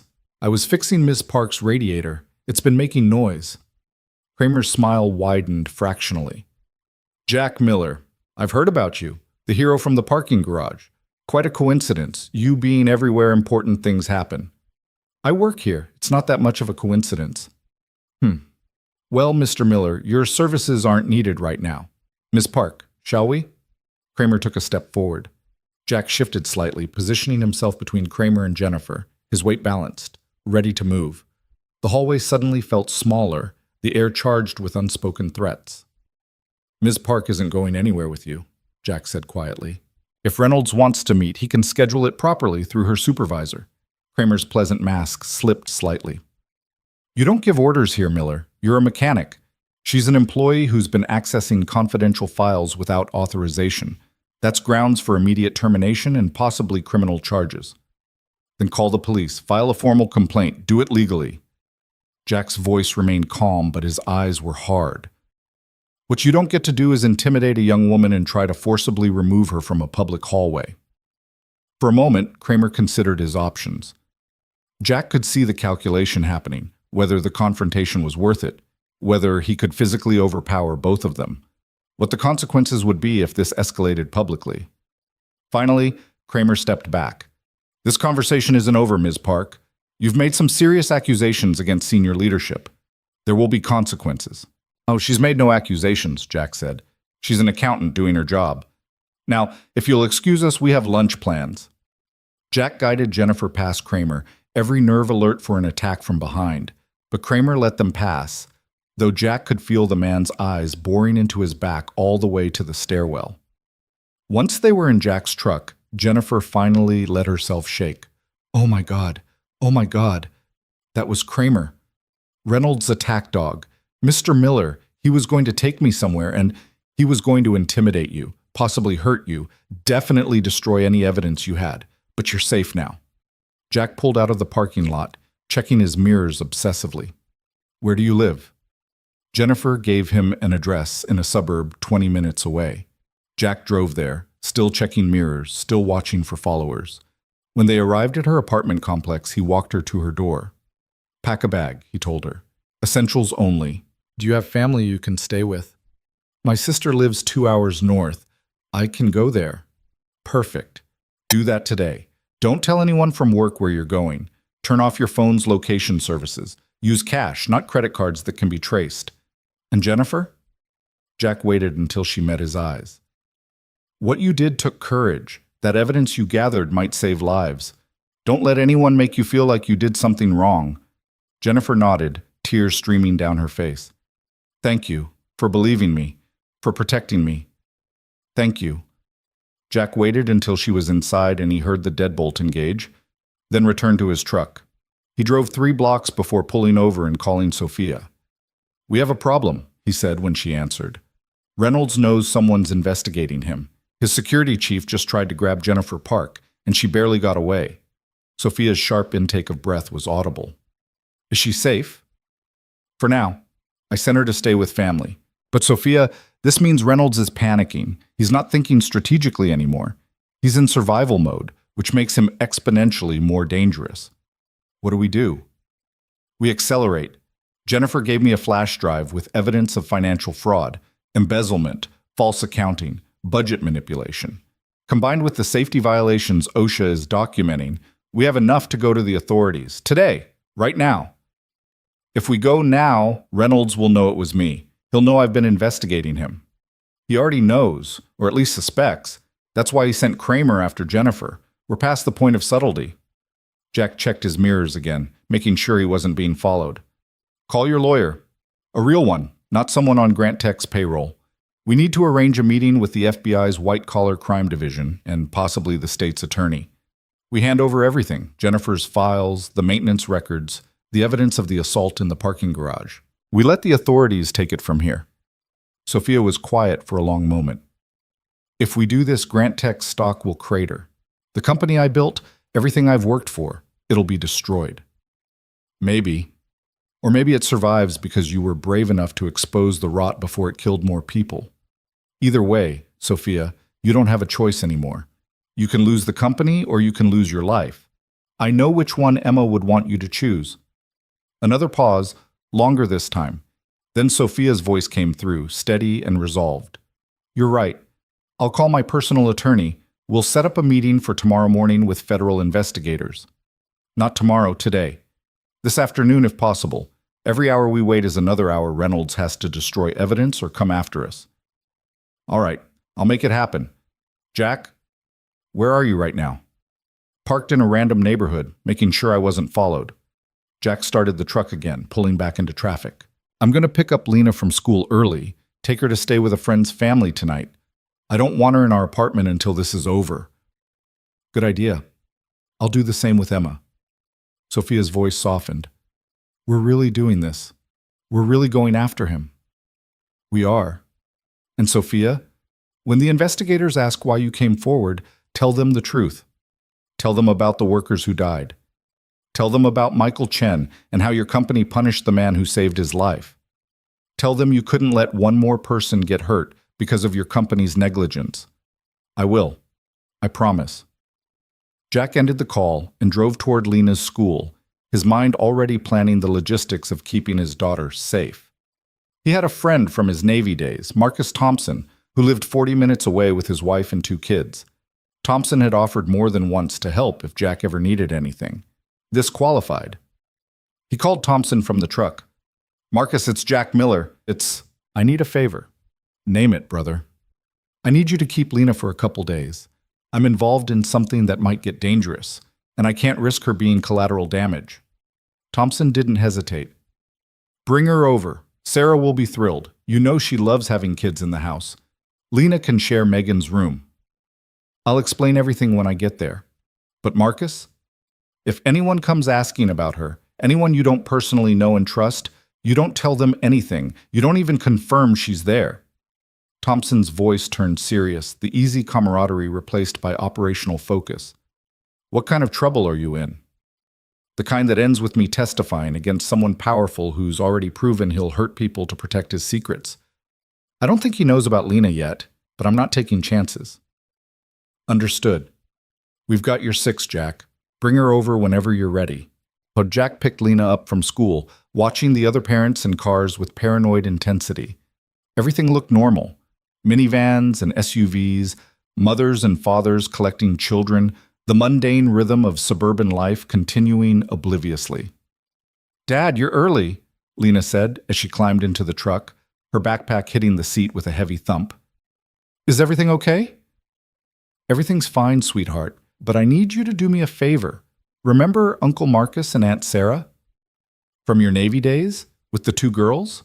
That's right. I need you to go stay with them for a couple of days, just while I finish helping my friend with her problem. Lena's face fell. But I have school, and my Jupiter project is due on Friday.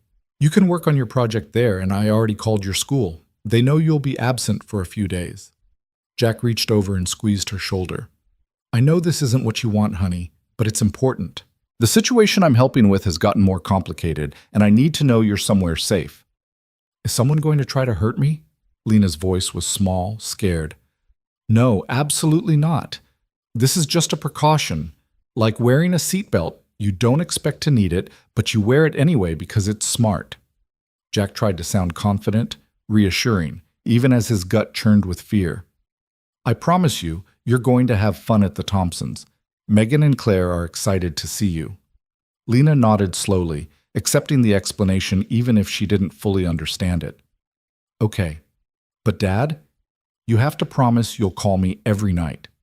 Every single night, I promise. They drove to Jack's apartment so Lena could pack a bag, then headed to the Thompson house. The drive took them out of the city into the suburbs, the landscape shifting from urban density to tree-lined streets and larger yards.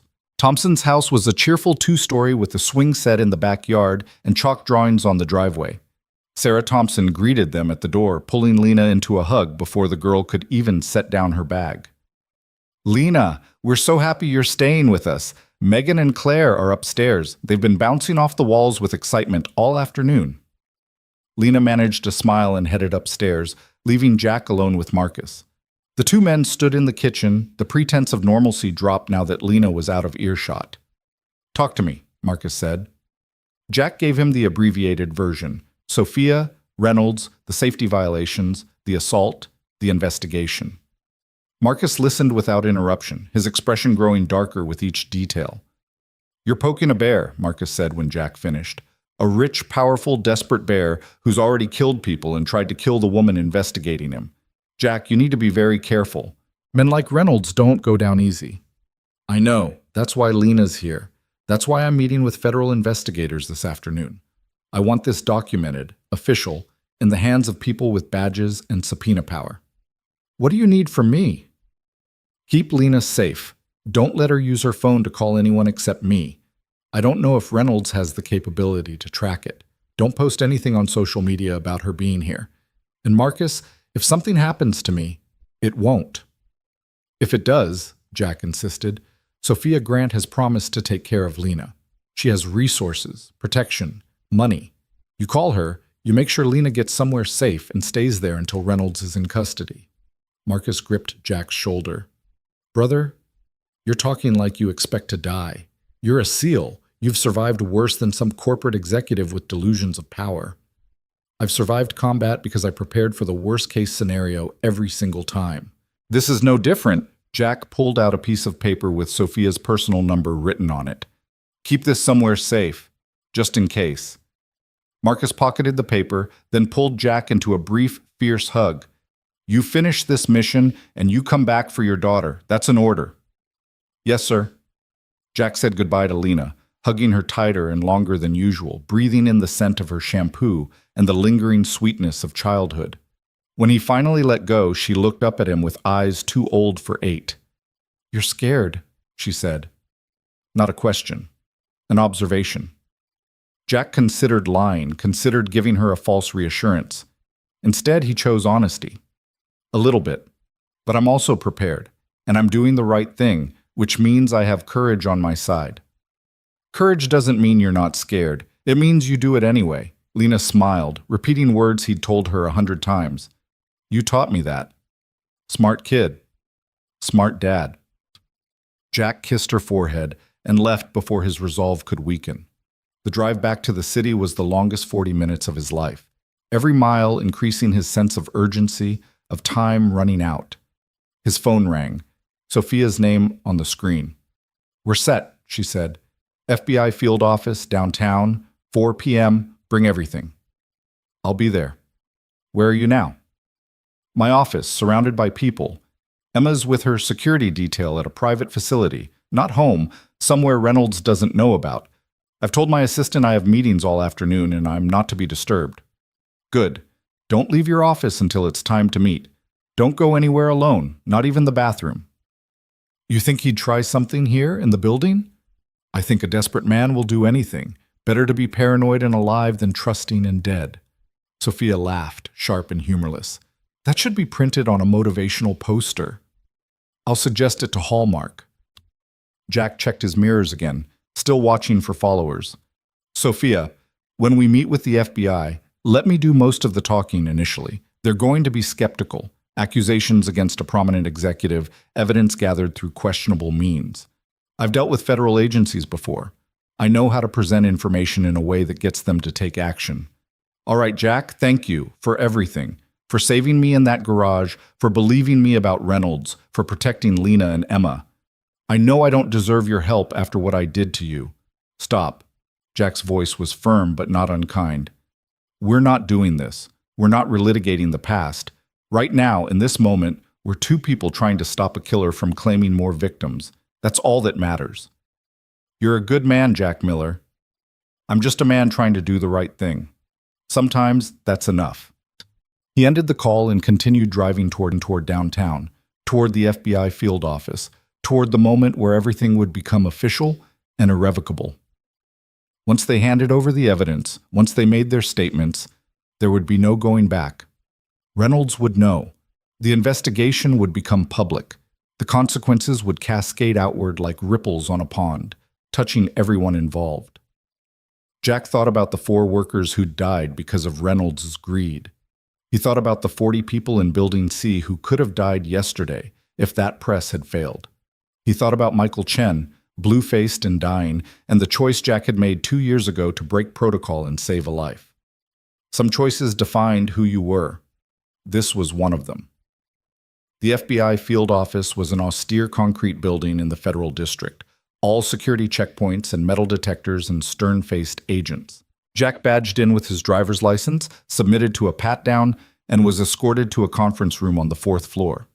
Sophia was already there, sitting across from 2 agents, a woman in her 40s with sharp eyes and sharper questions, and a younger man taking notes on a tablet.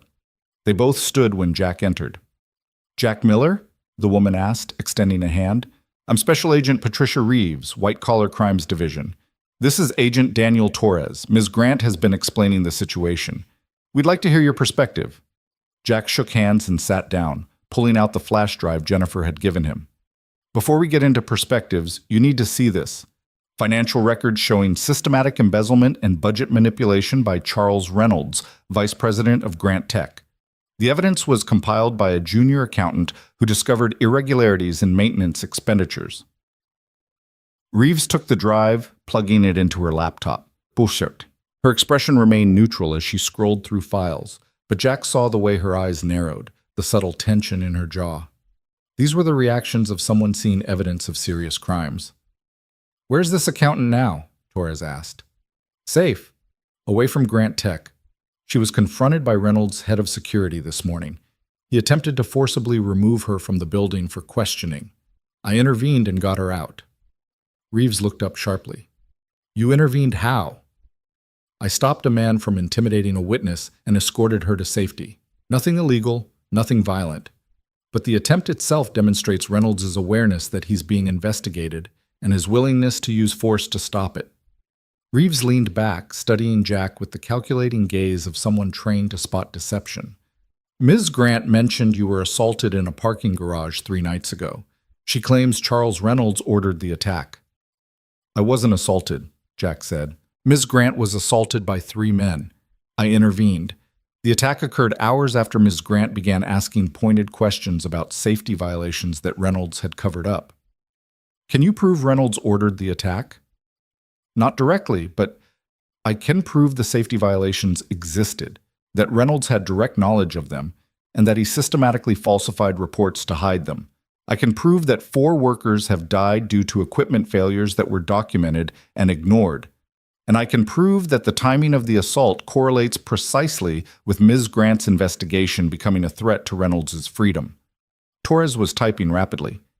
You mentioned 4 deaths. We'll need documentation of each incident. Jack pulled out a folder he'd prepared. Copied incident reports, death certificates when he could find them, maintenance logs showing the equipment failures. Everything organized chronologically, annotated with his own analysis of how each death connected to Reynolds' negligence. Reeves took the folder, her professional mask slipping slightly into what might have been disgust or anger. This is going to take time to verify. We'll need to interview workers, review company records, coordinate with OSHA. OSHA is already on site, Sophia interjected. They arrived this morning in response to an anonymous complaint. They've red-tagged multiple pieces of equipment for critical safety failures. Convenient timing, Reeves observed. Necessary timing, Jack corrected.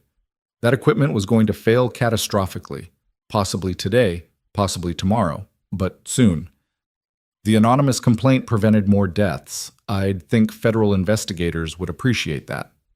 Reeves's eyes flickered with something that might have been respect. Mr. Miller, what's your background? Navy SEAL, 12 years active duty. Medically retired after injuries sustained in Afghanistan. I currently work as a maintenance mechanic at Grant Tech. And you just happened to be present when Ms. Grant was attacked? I heard a child screaming for help in a parking garage. I responded. Yes, I happened to be present. No, there was nothing coincidental about my decision to intervene when I witnessed a violent assault. Torres looked up from his tablet. For the record, Mr. Miller, you have a prior termination from Grant Tech 2 years ago for violating safety protocols. Some might suggest this investigation is motivated by revenge rather than justice. Jack felt anger flash through him, hot and sharp, but he kept his voice level. 2 years ago, I was fired for saving a man's life. Michael Chen collapsed due to fumes from faulty ventilation, the same kind of systematic negligence we're documenting now. I carried him out of a contaminated area and performed CPR. I was terminated for violating protocol. If you think that makes me biased against a company that values paperwork over human life, you're absolutely right. If you think that makes my evidence less credible, you're an idiot. Sophia's eyes widened. Reeves's eyebrows rose. Torres stopped typing. Then Reeves smiled, quick and genuine. Fair enough, Mr. Miller. Let's talk about what happens next. They spent the next 2 hours going through every detail. Dates, names, incidents, financial transactions. Reeves asked pointed questions that would have been aggressive if they hadn't been so obviously aimed at building an airtight case. Torres documented everything, occasionally interjecting with requests for clarification or additional evidence. By 6 p.m., they had covered everything. Reeves closed her laptop and looked at both Jack and Sophia with an expression that was equal parts professional and human. Here's where we are, she said.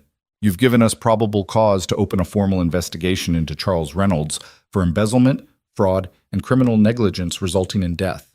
We'll be coordinating with OSHA, the SEC, and potentially the state's attorney for criminal charges. But I need to be clear about something. This investigation is going to be public. Grant Tech's stock will almost certainly drop. There will be media coverage. Your lives are about to become very complicated. We understand, Sophia said quietly. I also need to warn you that Reynolds will likely figure out you're the source of the investigation. He may try to discredit you, intimidate you, or worse. We can offer some protection, but federal witness protection is resource-intensive and not always feasible for corporate whistleblowers. We have private security, Jack said. Military grade, we'll be fine. Reeves didn't look convinced, but she nodded. All right, we'll move quickly on this. Warrants for Reynolds' financial records, subpoenas for company documents, interviews with key personnel. I'm hoping to have Reynolds in custody within 72 hours. What about tonight? Sophia asked. What about tomorrow? He already knows something's happening. What's to stop him from running? We'll have agents watching him. If he tries to flee, we'll pick him up. Reeves stood, signaling the meeting was over. Go home. Stay safe. Don't do anything heroic. Let us handle this from here.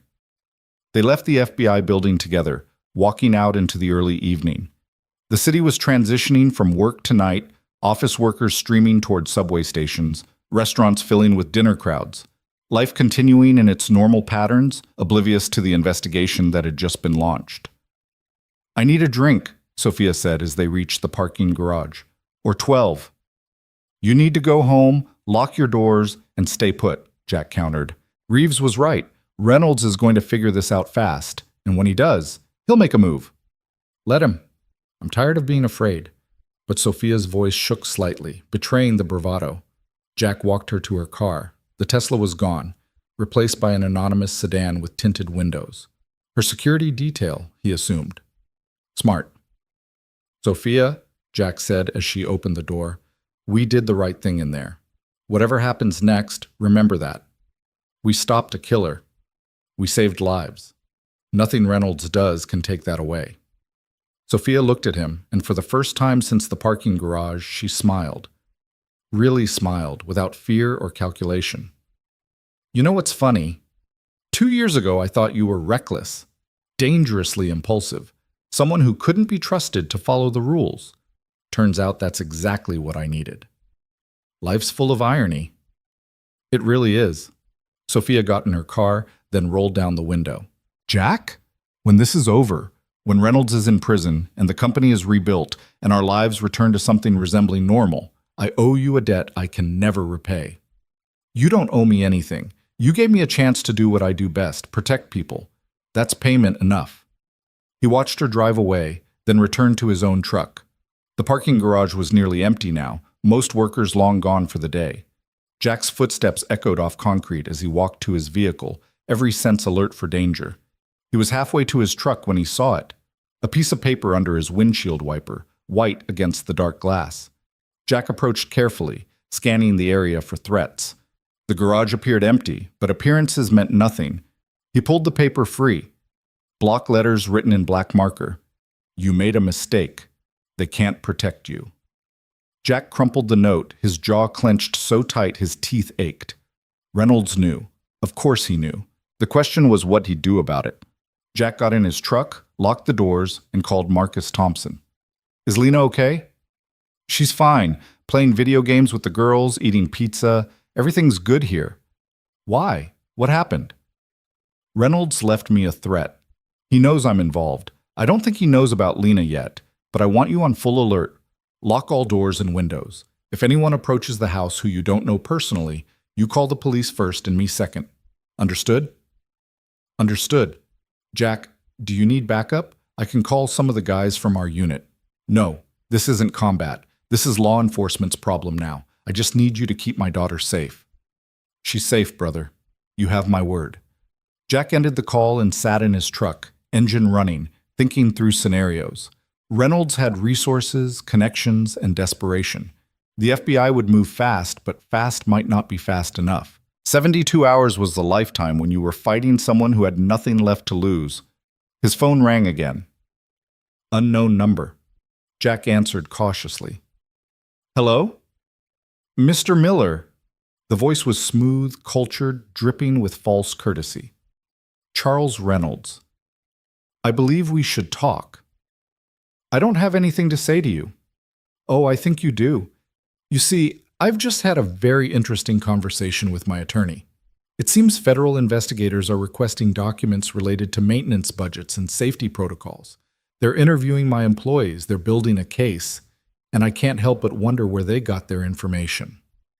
If you've done nothing wrong, you have nothing to worry about. Reynolds laughed, cold and humorless. Don't play games with me. You and Sophia have been conducting a private investigation. You've stolen confidential documents. You've intimidated my staff. You've filed false reports with OSHA. These are serious crimes, Mr. Miller. Not as serious as embezzlement and negligent homicide. Alleged embezzlement, alleged negligence. Without proof, which you don't have. You're just a disgruntled former employee making baseless accusations. Reynolds' voice hardened. Here's what's going to happen. You're going to call the FBI and retract your statement. You're going to admit you fabricated evidence because you wanted revenge for being fired. You're going to disappear quietly, and in return, I won't destroy you. And if I refuse? Then I destroy you anyway, but much less quietly. I have resources, Mr. Miller, connections, money. I can make your life a living hell. I can ensure you never work again. I can tie you up in lawsuits for years. I can make you wish you'd never heard of Sophia Grant. Jack's voice was ice. Are you threatening me, Reynolds? I'm offering you a way out. Take it while you still can. Here's my counteroffer. You turn yourself in to the FBI. You confess to embezzlement, fraud, and criminal negligence. You cooperate fully with their investigation. And in return, maybe, they show you some mercy. Reynolds' laugh was sharp, brittle. You're not that naive. You're a former SEAL. You understand how the world really works. People like me don't go to prison. People like you, disposable, replaceable, do. We'll see about that. Jack ended the call. For a moment he sat in silence, processing the conversation. Reynolds was scared, which made him predictable. He'd try to discredit Jack and Sophia, try to paint them as vindictive liars. When that failed, he'd escalate. The note on the windshield was just the beginning. Jack started the truck and pulled out of the garage, heading nowhere in particular, just driving to keep moving. His phone rang again, Sophia this time. Reynolds just called me, she said without preamble. He threatened me. He said if I don't recant my statement to the FBI, he'll sue me for defamation and have me removed as CEO for making false accusations against senior management. He called me too. Same threats, different wording. He's panicking. Good. Let him panic. The FBI has our evidence. His threats are empty. Maybe. But Sophia, a cornered animal, is dangerous. Reynolds isn't thinking rationally anymore. We need to be ready for him to do something desperate. Like what? I don't know. But whatever it is, it's coming soon. He doesn't have time to be strategic. The FBI is moving. OSHA is investigating. His world is collapsing. He's going to lash out. Sophia was quiet for a moment. Jack, I'm scared.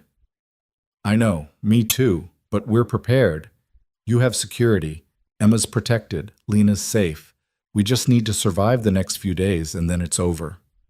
Promise me something. What? Promise me that if it comes down to a choice between catching Reynolds and keeping our daughters safe, you choose the girls. Every time. Jack didn't hesitate. I promise. The mission doesn't matter if the people we love don't survive it. Good. That's the right answer. Sophia's voice softened. Get some rest, Jack. Tomorrow's going to be a long day. She was right about that.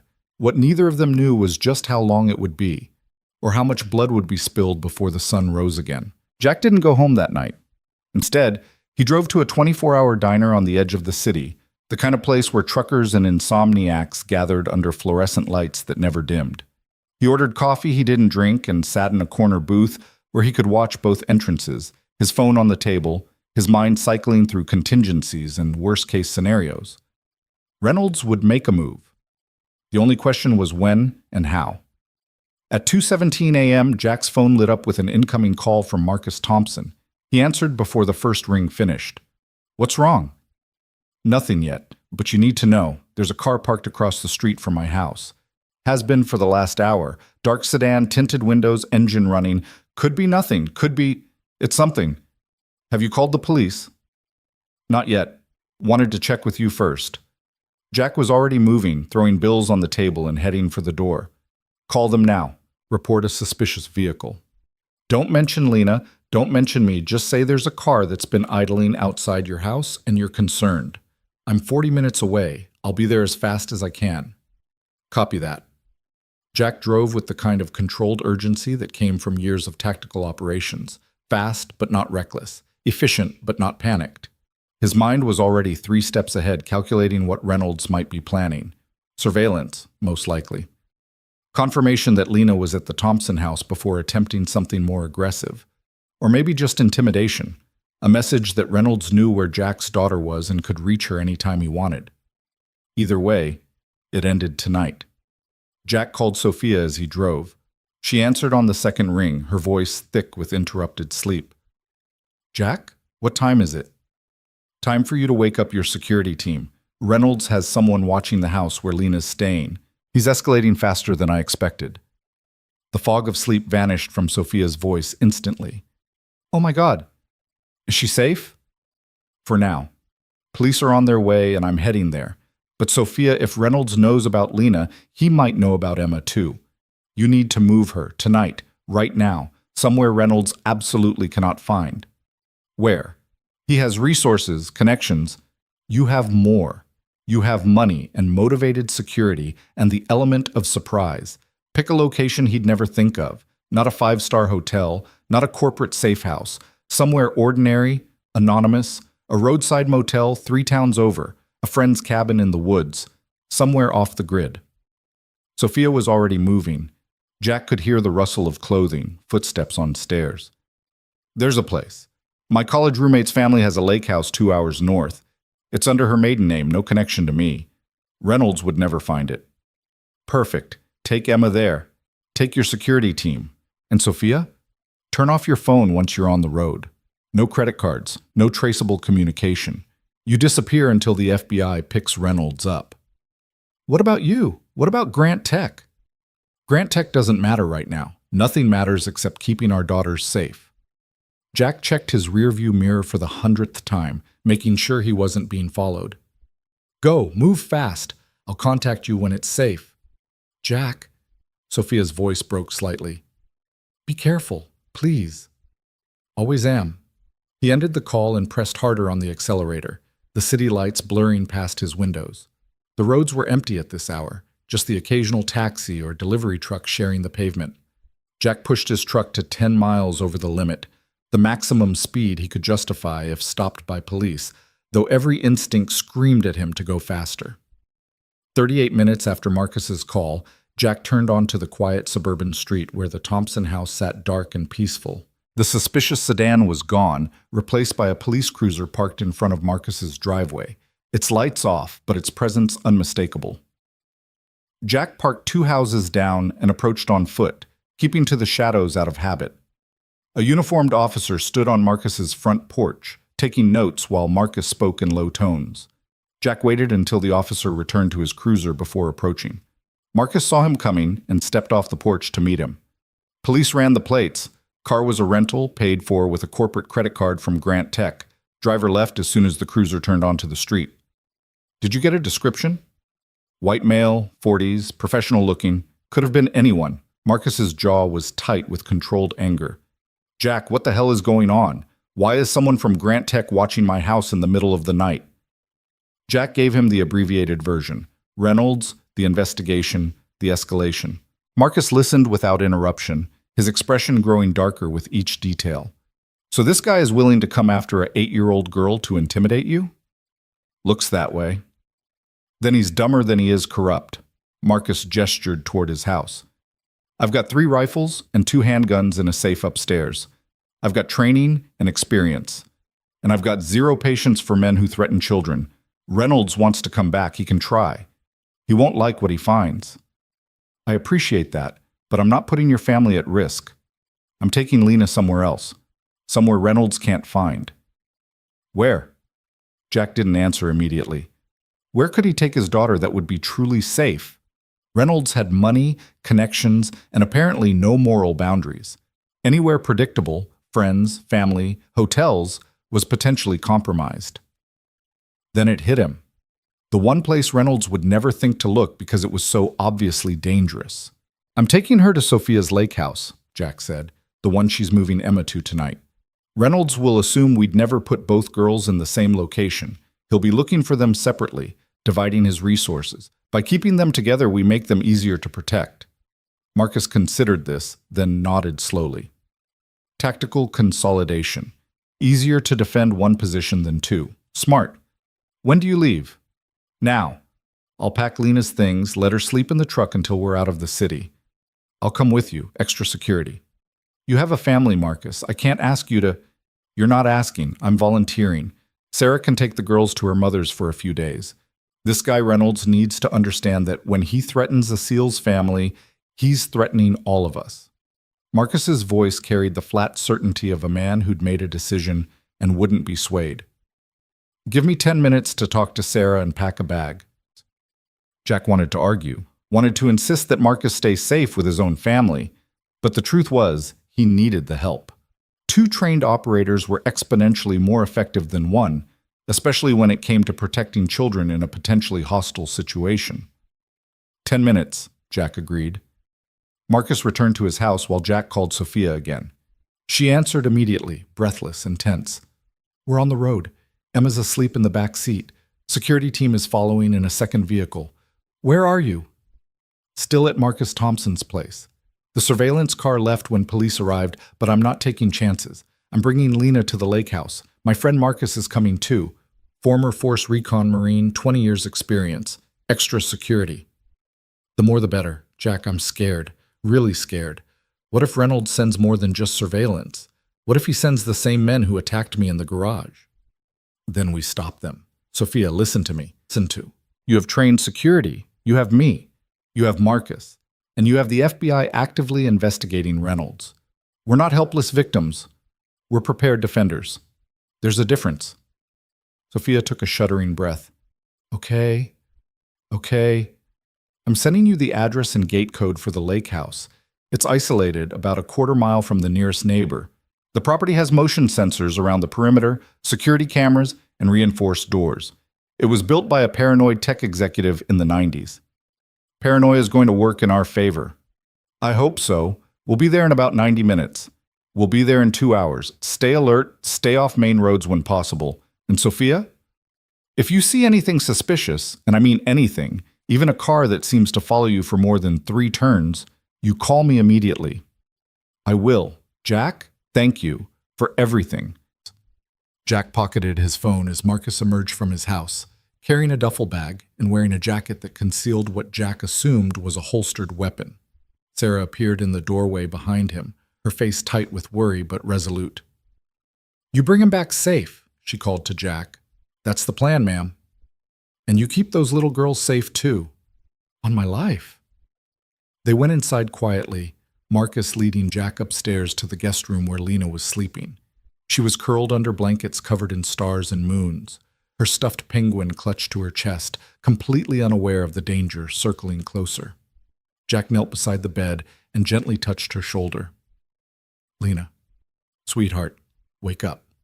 She stirred, mumbling something about Jupiter's storms, then opened her eyes. Dad? What's wrong? Nothing's wrong, but we need to go on a little trip. Remember Emma, the girl whose mom I'm helping? We're going to stay with her for a few days at a lake house. It'll be like a vacation. Lena sat up, rubbing her eyes, her child's intuition sensing that this wasn't really a vacation. Is it because of the bad people? It's because I want to make absolutely sure you're safe. Can you get dressed quickly? We need to leave soon. Lena nodded and climbed out of bed, moving to the duffel bag Sarah had helped her pack. Within 5 minutes, she was dressed in jeans and a sweatshirt, her hair pulled back in a messy ponytail, looking far too small and vulnerable for the situation they were in. Jack carried her bag while Marcus grabbed his own gear, and they made their way to Jack's truck.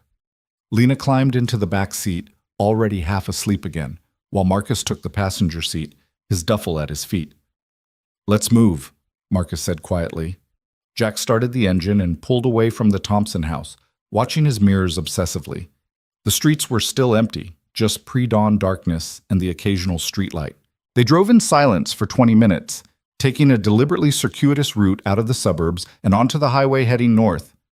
Only when they'd put 30 miles between themselves and the city Did Jack allow himself to believe they weren't being followed? "Talk to me about this Reynolds character," Marcus said, his voice low so as not to wake Lena. "What's his training, his capabilities, his likely next move?" "He's not trained. He's a businessman, a bureaucrat. But he has money and connections, which means he can hire people who are trained. The men who attacked Sophia in the parking garage were professionals, organized, methodical, knew how to hurt someone without killing them immediately. Contract muscle." "Exactly. Reynolds won't come at us himself. He'll send others. The question is how many and how well equipped." Marcus was quiet for a moment, processing. "We're looking at defending a lake house.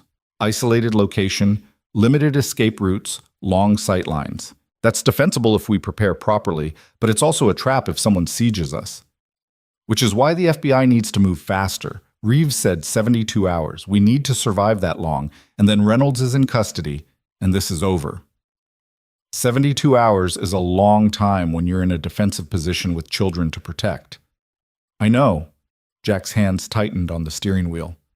"But we don't have better options. We can't run indefinitely. Reynolds has too many resources. We can't go to the police beyond what we've already done. This is federal jurisdiction now. All we can do is fortify, defend, and wait for the cavalry." "Then that's what we do." Marcus pulled his phone out, opening a tactical planning app. "Tell me about the lake house, layout, entry points, defensive positions." They spent the next hour going over details. Sophia had sent floor plans and property surveys, satellite imagery showing the surrounding terrain.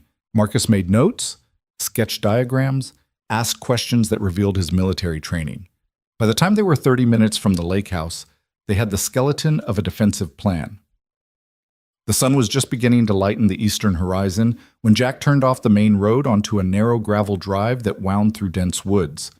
The GPS showed they were getting close, but the isolation was striking. No houses visible, no lights except their own headlights cutting through the darkness. "Good defensive terrain," Marcus observed. "Hard to approach without being heard. Gravel driveway means we'll hear any vehicles. Dense tree cover limits sight lines for potential attackers, but also provides concealment for defenders. Unless they come in on foot from the woods. Which is why we set up a perimeter, motion sensors, trip lines if we have materials. We turn this property into an early warning system." The lake house appeared around a final curve, a two-story structure with large windows facing the water, more modern than Jack had expected. Sophia's car was already parked near the front door, along with a black SUV that had to belong to her security team. Jack parked beside them and gently woke Lena. "We're here, sweetheart." She blinked sleepily at the unfamiliar surroundings. "Where's here?" "The lake house I told you about. Come on, let's get you inside." They were met at the door by Marcus Chen, Sophia's head of security. He nodded acknowledgement at Jack, then extended a hand to Marcus Thompson. "Marcus Chen, Force Recon." Marcus Thompson, same, small world. "Getting smaller. Come in. Ms. Grant is inside with the girls." The lake house interior was open and airy, all exposed beams and polished wood floors with floor-to-ceiling windows overlooking the water. Sophia sat on a couch with Emma curled against her side, both of them looking exhausted. When Lena saw Emma, she perked up immediately. "Hi, Emma. Remember me? From the other night?" Emma nodded shyly. "You're Mr. Jack's daughter. And you're the girl my dad helped. Want to see my penguin? His name is Captain Ice." Just like that, the girls were drawn into the easy friendship of childhood, settling onto the floor with Lena's stuffed animal and Emma's collection of books. The adults watched them for a moment, struck by the normalcy of children playing while danger circled outside. Sophia stood and crossed to Jack, her face pale and drawn. "Thank you for coming, for bringing Lena. I know this isn't what you wanted." "It's exactly what I wanted," Jack interrupted gently. "Everyone I care about protecting in one location, with trained security and defensive advantages. This is good, Sophia." She nodded, not quite believing him, but wanting to. Chen's team swept the property. No signs of surveillance or intrusion. "The security system is active, cameras covering all approaches. We should be safe here." "Safe is a relative term," Marcus Thompson said, joining the conversation. "But we're safer than we were. Chen, walk me through your defensive positions." The two Marines moved to a table covered in property maps and security camera feeds, immediately falling into tactical planning. Jack watched them work, grateful for their expertise, then turned back to Sophia. How are you holding up? I've been better. I've been worse. Mostly I'm tired.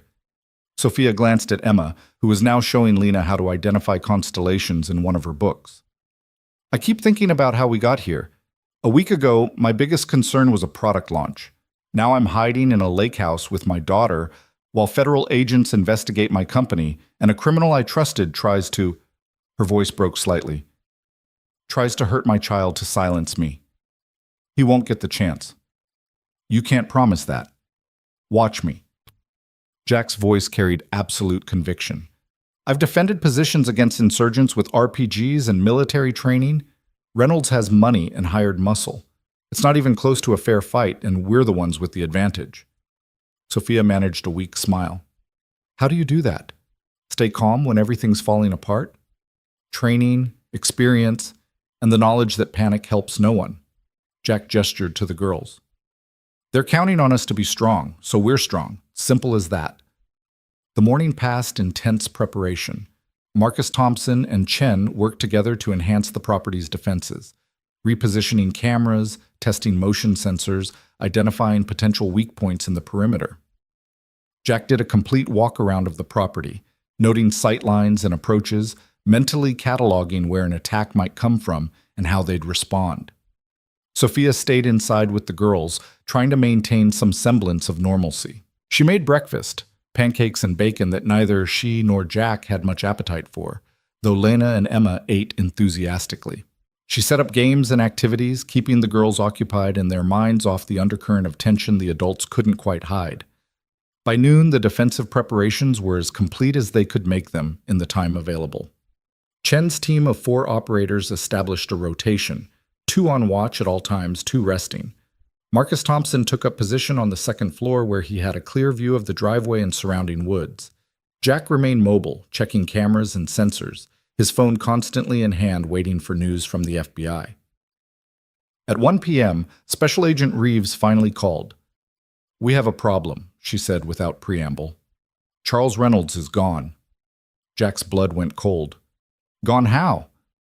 He never came home last night. His car is still in the Grant Tech parking garage.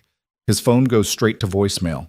His attorney claims he doesn't know where Reynolds is, but we think he helped him run. You were supposed to be watching him. We were. But we didn't have enough for an arrest warrant yet, just surveillance. Reynolds must have realized we were getting close and decided to disappear before we could file charges. Reeves's frustration was evident in her voice. We've issued a bolo, be on lookout, and we're tracking his credit cards and phone records. But Miller, if Reynolds has gone dark, he's either running or he's planning something. You need to be extremely careful. We're at a secure location, multiple trained security personnel. We're as ready as we can be. Where exactly are you? I can send local law enforcement to— With respect, Agent Reeves, I'm not telling you that information over an unsecured line. Reynolds has demonstrated he has reach and resources. For all I know, he's monitoring police frequencies. Reeves was silent for a moment, then sighed. You're not wrong to be paranoid. All right, keep your phone on. If Reynolds surfaces, I'll contact you immediately.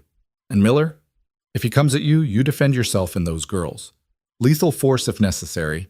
I'll make sure the paperwork reflects justified self-defense. Understood. Jack ended the call and immediately found Sophia, who was reading to the girls in the living room.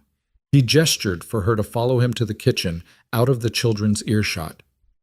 Reynolds is in the wind, he said quietly. FBI lost him. They think he's either running or planning a last desperate move. Sophia's face went white. Which do you think it is? I think a man like Reynolds doesn't run. He has too much ego, too much to lose. He's going to try one final play to either destroy the evidence against him or eliminate the witnesses who can testify. Meaning us. Meaning us. Jack glanced toward the living room where the girls were absorbed in their story. We need to prepare for the possibility that Reynolds comes here. Today. Tonight. Soon. How would he even find us? I was so careful. No one knows about this place except— Sophia stopped, her eyes widening with realization and horror. Except my security team. and my assistant who coordinated their deployment, and the company that installed the security system here 10 years ago, all of whom are potentially compromised if Reynolds has been planning this. Jack felt the tactical situation shifting, pieces moving on a board he couldn't quite see. Sophia, I need you to think. Who else knows about this lake house? Anyone at Grant Tech? Reynolds might know. I mentioned it once, years ago, when we were discussing potential executive retreat locations. I said I had access to a property near the lake, but decided against suggesting it because it felt too personal. Sophia's hand went to her mouth. Oh, God. He could have made a note of it. He could have researched property records, found the ownership. She never finished the sentence. The motion sensor alarm blared through the house, a harsh electronic shriek that sent everyone into immediate action. Marcus Thompson's voice came through the security radio. Contact. 3 vehicles approaching on the access road. Multiple occupants. This is not a drill. Jack was moving before conscious thought kicked in. Chen, get the girls to the safe room. Now. Sophia, go with them. I'm not hiding while... You're not hiding. You're protecting your daughter. That's the mission. Go. Sophia ran to the living room, scooped up Emma, and grabbed Lena's hand. Come on, girls. We're playing a special game. We need to go to a safe room. Chen was already there, guiding them toward a reinforced interior room that had been designed as a storm shelter but would serve as a defensive position. The door was steel reinforced, the walls concrete, with its own ventilation system and supplies. Once sealed, it could withstand significant assault. Jack ran to join Marcus Thompson at his second-floor vantage point. Through the window, he could see 3 black SUVs coming up the gravel drive, moving fast but not recklessly. Tactical approach, not panicked flight. At least 12 hostiles, Marcus reported, his voice calm and professional. 4 per vehicle. They're armed. I can see weapons as they exit. Looks like submachine guns, maybe AR-15 platforms. This is a military-grade assault. Jack's mind raced through options, none of them good. Reynolds hired a private military contractor. He's not trying to intimidate anymore. He's trying to eliminate. The SUVs stopped 50 yards from the house, just outside optimal defensive range. Doors opened and men emerged, professional operators in tactical gear, moving with the coordinated precision of trained soldiers. They immediately established a perimeter, covering angles and approaches with practiced efficiency. Then a 4th vehicle appeared, a luxury sedan that parked behind the SUVs. Charles Reynolds emerged from the back seat. Even from a distance, Jack could see the man's face, haggard, desperate, but still carrying an arrogance that defied the reality of his situation. Reynolds walked forward until he was within shouting distance of the house. Sophia! His voice carried across the open space. I know you're in there. I know Jack Miller is with you. This doesn't have to end badly. Come out. Bring me the evidence you've gathered. Do that, and everyone walks away alive. Jack grabbed the security radio. Chen, status? Safe room sealed. All principals secured. 4 operators ready for defensive engagement. Marcus was already positioning himself at the window, his rifle, acquired from Chen's equipment, trained on the approaching hostiles. Rules of engagement? Jack thought about the girls in the safe room, about the promise he'd made to protect them, about the line between defense and murder. They fire first, we respond with overwhelming force. We don't start this, but we finish it. Copy that. Below, Reynolds was still talking. You have 60 seconds to come out, Sophia. After that, my team will enter the house and retrieve you by force. People will get hurt. Children might get hurt. That's on you if you make me do this. Jack picked up his own radio, patching into the security team's channel. All units. This is Miller. Hostile force of 12 to 15 operators attempting to breach. Defensive positions. Lethal force authorized on my command. Protect the principals at all costs. Acknowledgements came back from Chen's team, their voices steady and professional. The 60 seconds ticked by in agonizing slowness. Jack could see Reynolds checking his watch, could see the tactical team preparing for entry. They had breaching tools, flashbangs, the full arsenal of a military assault. Time's up, Reynolds called. On your conscience, Sophia. He gestured to his team. The operators moved forward in coordinated groups, 4 toward the front door, 4 around the side toward the lake-facing entrance, the remaining group providing covering fire positions. Marcus tracked the lead operator with his rifle. Jack, they're committed. We need to make a decision. Jack thought about the girls, about Lena's small hand in his, about Emma's terrified face in that parking garage, about every child who deserved to grow up in a world where men like Reynolds didn't win through violence and intimidation. Light them up, Jack said quietly. Marcus squeezed the trigger. The lead operator went down, a red bloom spreading across his tactical vest. The assault team immediately scattered, taking cover behind vehicles and trees, returning fire toward the house. Windows shattered as bullets punched through glass, tearing into walls and furniture. Chen's team opened up from their positions, controlled bursts designed to suppress and drive back the attackers.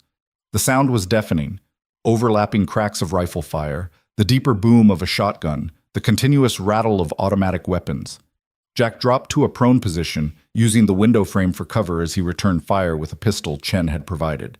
He aimed for center mass, for the tactical vest's weak points, for the discipline of controlled aggression that had been drilled into him in countless training scenarios.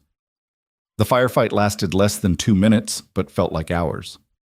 The tactical team was good, professional, but they'd expected minimal resistance. Instead, they'd walked into a prepared defense with trained operators who knew what they were doing. 3 of Reynolds' men were down, wounded, or dead. The rest had pulled back to their vehicles, maintaining suppressive fire but no longer attempting to breach. Then Jack saw Reynolds running, not toward his operators, not toward cover, but around the side of the house toward the back entrance that faced the lake. He was going to try to breach alone, to get to Sophia directly while his team kept the defenders occupied. "Marcus, you have command," Jack called. "I'm going after Reynolds." He didn't wait for a response, just moved. Jack ran through the house, ducking below windows as bullets continued to punch through walls, his mind already 3 steps ahead. Reynolds would try the back door, find it locked and reinforced. Maybe try windows. He wasn't tactical, wasn't trained, but desperation made people dangerous. Jack reached the back of the house just as Reynolds was trying to smash through a window with a piece of firewood. The older man turned, his face a mask of rage and fear, and pulled a gun from his jacket, a small revolver, shaking in his grip. "Stay back," Reynolds gasped. "Stay back or I'll shoot." "No, you won't." Jack kept moving forward, his own weapon trained on Reynolds' center mass. "You're not a killer, Charles. You're a coward who paid other people to do violence for you. You don't have it in you to pull that trigger." "I'll do whatever it takes to survive. I've worked too hard, sacrificed too much to let you and Sophia destroy everything I've built. You destroyed it yourself when you chose profit over human life." Jack was within 10 feet now, close enough to see the sweat on Reynolds' face, the tremor in his hands. 4 people died because of your decisions. Michael Chen almost died. How many more deaths were you willing to accept to protect your bonuses? They were accidents, statistical inevitabilities. You can't run a manufacturing company without some level of risk. Risk is acceptable. Criminal negligence is not. Jack took another step. "Put the gun down, Charles. The FBI knows everything. The evidence is already in federal hands. Shooting me doesn't change that. It just adds murder to your charges." Reynolds' gun wavered. For a moment, Jack thought the man might actually surrender, might accept that his desperate gambit had failed. Then Reynolds' expression hardened with the look of someone who'd decided to die rather than face consequences. He raised the revolver, aiming directly at Jack's face. Jack didn't hesitate. His training took over, assessed the threat, neutralize with minimal force necessary, protect civilians. His finger squeezed the trigger twice in rapid succession. Reynolds went down, the revolver falling from his grip, blood spreading across his expensive suit. He clutched at his chest, his breath coming in wet, labored gasps. Jack kicked the revolver away and knelt beside him, his medic training assessing the wounds, even as part of his mind reeled at what had just happened. 2 shots, both center mass, both lethal within minutes, without immediate medical intervention. "The girls," Reynolds whispered, blood flecking his lips. "Are they safe?" The question was so unexpected that Jack actually paused. "What?" "The girls, Sophia's daughter, yours, are they safe?" "Yes, they're safe." Reynolds actually smiled, weak and fading. "Good, that's good. I never wanted—" He coughed, more blood. "Never wanted children hurt, just wanted to protect what I'd built, what I'd earned. You can't take it with you, Charles. The money, the power, the reputation. All of it stays here. Only thing that matters is the legacy you leave behind. Then I'm damned, Reynolds breathed. His eyes were losing focus, the light fading. Tell Sophia, tell her I'm sorry. For all of it. Must not. Jack wanted to feel satisfaction, wanted to feel justice. Instead, he just felt tired. I'll tell her. Charles Reynolds died at 1:47 p.m. on a beautiful autumn afternoon beside a peaceful lake, surrounded by the violence he'd set in motion and the consequences he'd refused to face. Jack stood, his legs shaking slightly from adrenaline crash, and keyed his radio. Threat neutralized. Primary hostile down. Status on remaining attackers? Chen's voice came back immediately. Remaining hostiles retreating. 3 casualties on their side, no casualties on ours. They're pulling back. Someone must have told them Reynolds is down. Let them go. Get photos of their vehicles, plates if possible. FBI will want to track them down. Copy that. Jack walked back around the house, his weapon lowered but ready. The sound of gunfire had stopped, replaced by an eerie silence broken only by the lap of lake water against the shore and the ticking of cooling engines. The tactical team was gone. Their wounded loaded into the SUVs, leaving behind only shell casings and blood on the gravel. They'd accomplished their mission. Reynolds had ordered a final assault, but when their employer went down, so did their motivation to continue fighting. Marcus met Jack at the front door, his face grim. You okay? I've been better. Reynolds? Dead. Marcus nodded slowly. Good. Bastard deserved worse for what he tried to do here. They stood in silence for a moment, 2 warriors processing the violence they'd just survived, the lives they'd just taken or saved, the moral calculus that never quite balanced no matter how justified the actions. Then Jack heard it. A small voice from inside the house, cutting through the post-battle quiet. Daddy? Lena. Jack holstered his weapon and ran inside, following the sound to the safe room. Chen was there, opening the reinforced door, and as it swung wide, Jack saw his daughter standing in the doorway. Her face pale, but her eyes dry. Captain Ice the Penguin clutched tightly in her arms. Is it over? Lena asked quietly. Jack knelt so he was at her eye level and pulled her into his arms, holding her so tightly he worried for a moment he might hurt her. But she just wrapped her skinny arms around his neck and held on just as fiercely. It's over, he whispered into her hair. The bad people are gone. You're safe. Beside them, Sophia emerged from the safe room with Emma in her arms, the little girl's face buried in her mother's shoulder. Sophia's eyes found Jack's, asking a silent question. Jack just nodded. Reynolds was gone. The threat was eliminated. The nightmare was over. Sophia's legs seemed to give out, and she sank to the floor, still holding Emma, tears streaming down her face.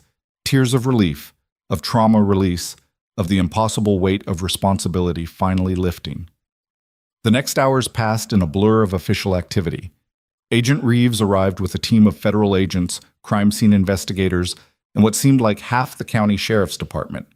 Statements were taken, evidence was collected, bodies were photographed and removed. Jack told the story 3 times.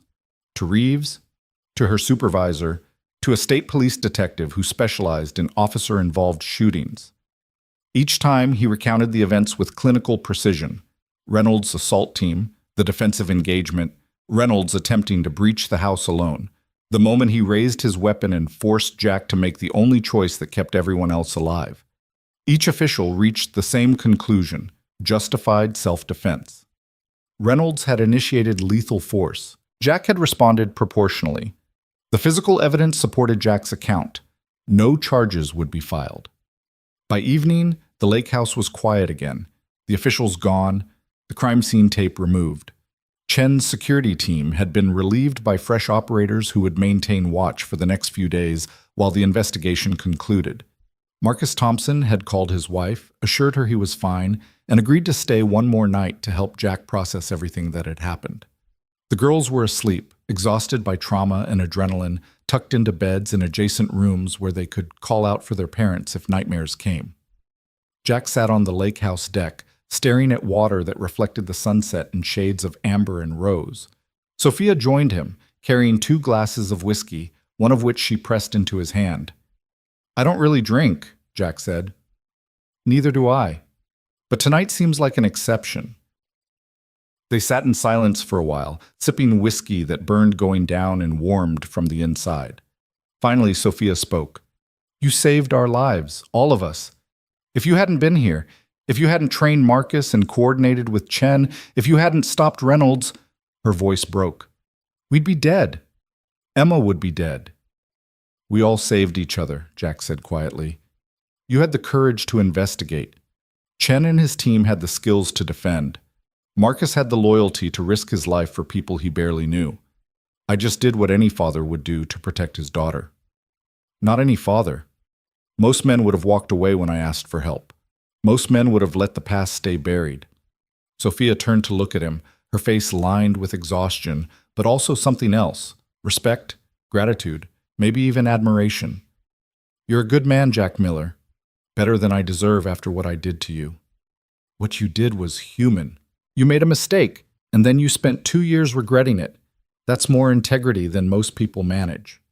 Jack set his glass down, the whiskey barely touched. The question is what happens next. Reynolds is dead, but Grant Tech still has systemic problems. The culture that allowed his corruption to thrive, the systems that prioritize profit over safety. All of that still exists. Sophia nodded slowly. I know. I've been thinking about that. I can't go back to being the CEO I was. I can't pretend this didn't happen or that everything is fine if we just fix a few policies. She took a deep breath. I'm going to rebuild Grant Tech from the ground up. New safety protocols, independent oversight, worker advocates on the board. I'm going to make it the kind of company I should have built from the beginning.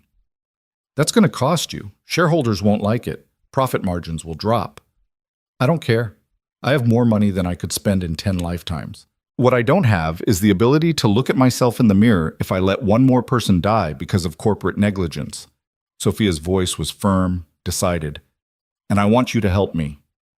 Jack turned to look at her fully. What? Come back to Grant Tech. Not as a mechanic, as Director of Safety and Operations. Full authority to implement whatever changes you think are necessary. Complete autonomy, direct report to me, budget to do it right. Sophia met his eyes. I know it's asking a lot after everything. I know you have every reason to say no. But Jack, if anyone knows how to build a safety culture that actually protects workers, it's you. Jack was quiet for a long time, processing the offer, weighing it against his hard-won peace as a mechanic, his quiet life with Lena, his freedom from corporate politics. But he also thought about Michael Chen, about the 4 workers who died under Reynolds' watch, about Morrison, and the 40 people in Building C who'd been working above a ticking bomb without knowing it.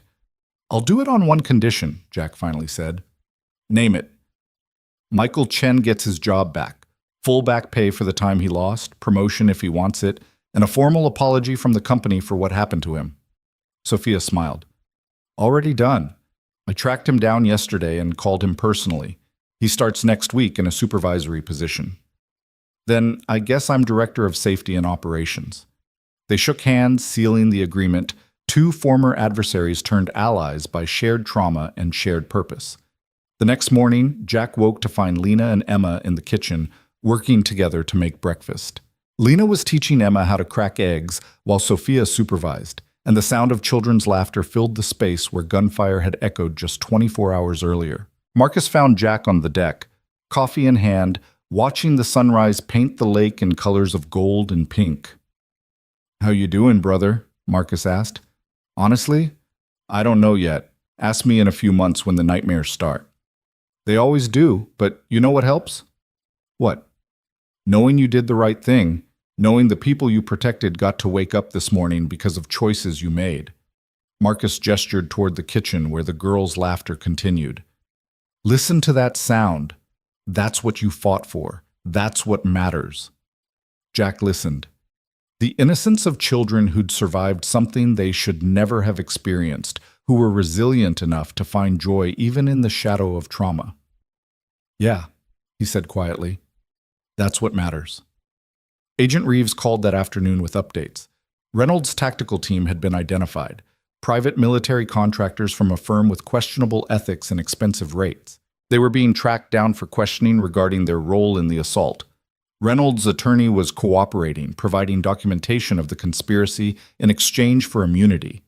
The evidence against Reynolds was so overwhelming that the FBI was already preparing a public statement exonerating Sophia and Jack of any wrongdoing. "You two did good work," Reeves said. "Dangerous work, reckless work, work you should have left to federal agents, but good work nonetheless.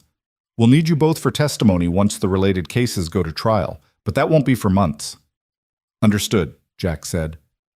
"Agent Reeves, thank you for believing us, for moving as fast as you could. I just wish we'd moved faster. If we'd arrested Reynolds before he ran, none of yesterday would have happened. But we'd never know for sure if he would have escalated to violence. Now we know. Now it's documented. And now every other executive at every other company knows that this kind of corruption has consequences." Reeves was quiet for a moment. "That's an optimistic way to look at it." "I'm trying optimism for a change. See how it fits." They ended the call. Jack found Sophia in the living room reading to both girls from Emma's astronomy book. They looked peaceful, safe, the trauma of yesterday already beginning to transform into just a scary memory rather than a defining moment. "We should head home soon," Sophia said quietly. "Emma needs her own bed, her own routine. So does Lena." "Agreed. Tomorrow morning?" "Tomorrow morning." That evening, after the girls were asleep and Marcus had turned in for the night, Jack and Sophia sat on the deck one final time, watching stars emerge in a sky unpolluted by city lights. "I keep thinking about what Reynolds said," Sophia murmured. "At the end, when he was dying, he asked if the girls were safe. I remember. Do you think he meant it? Or was it just fear talking?" Jack considered the question. "I think people are complicated. Reynolds made terrible choices that killed people. But he was also human, capable of caring about something beyond himself, even if only in his final moments.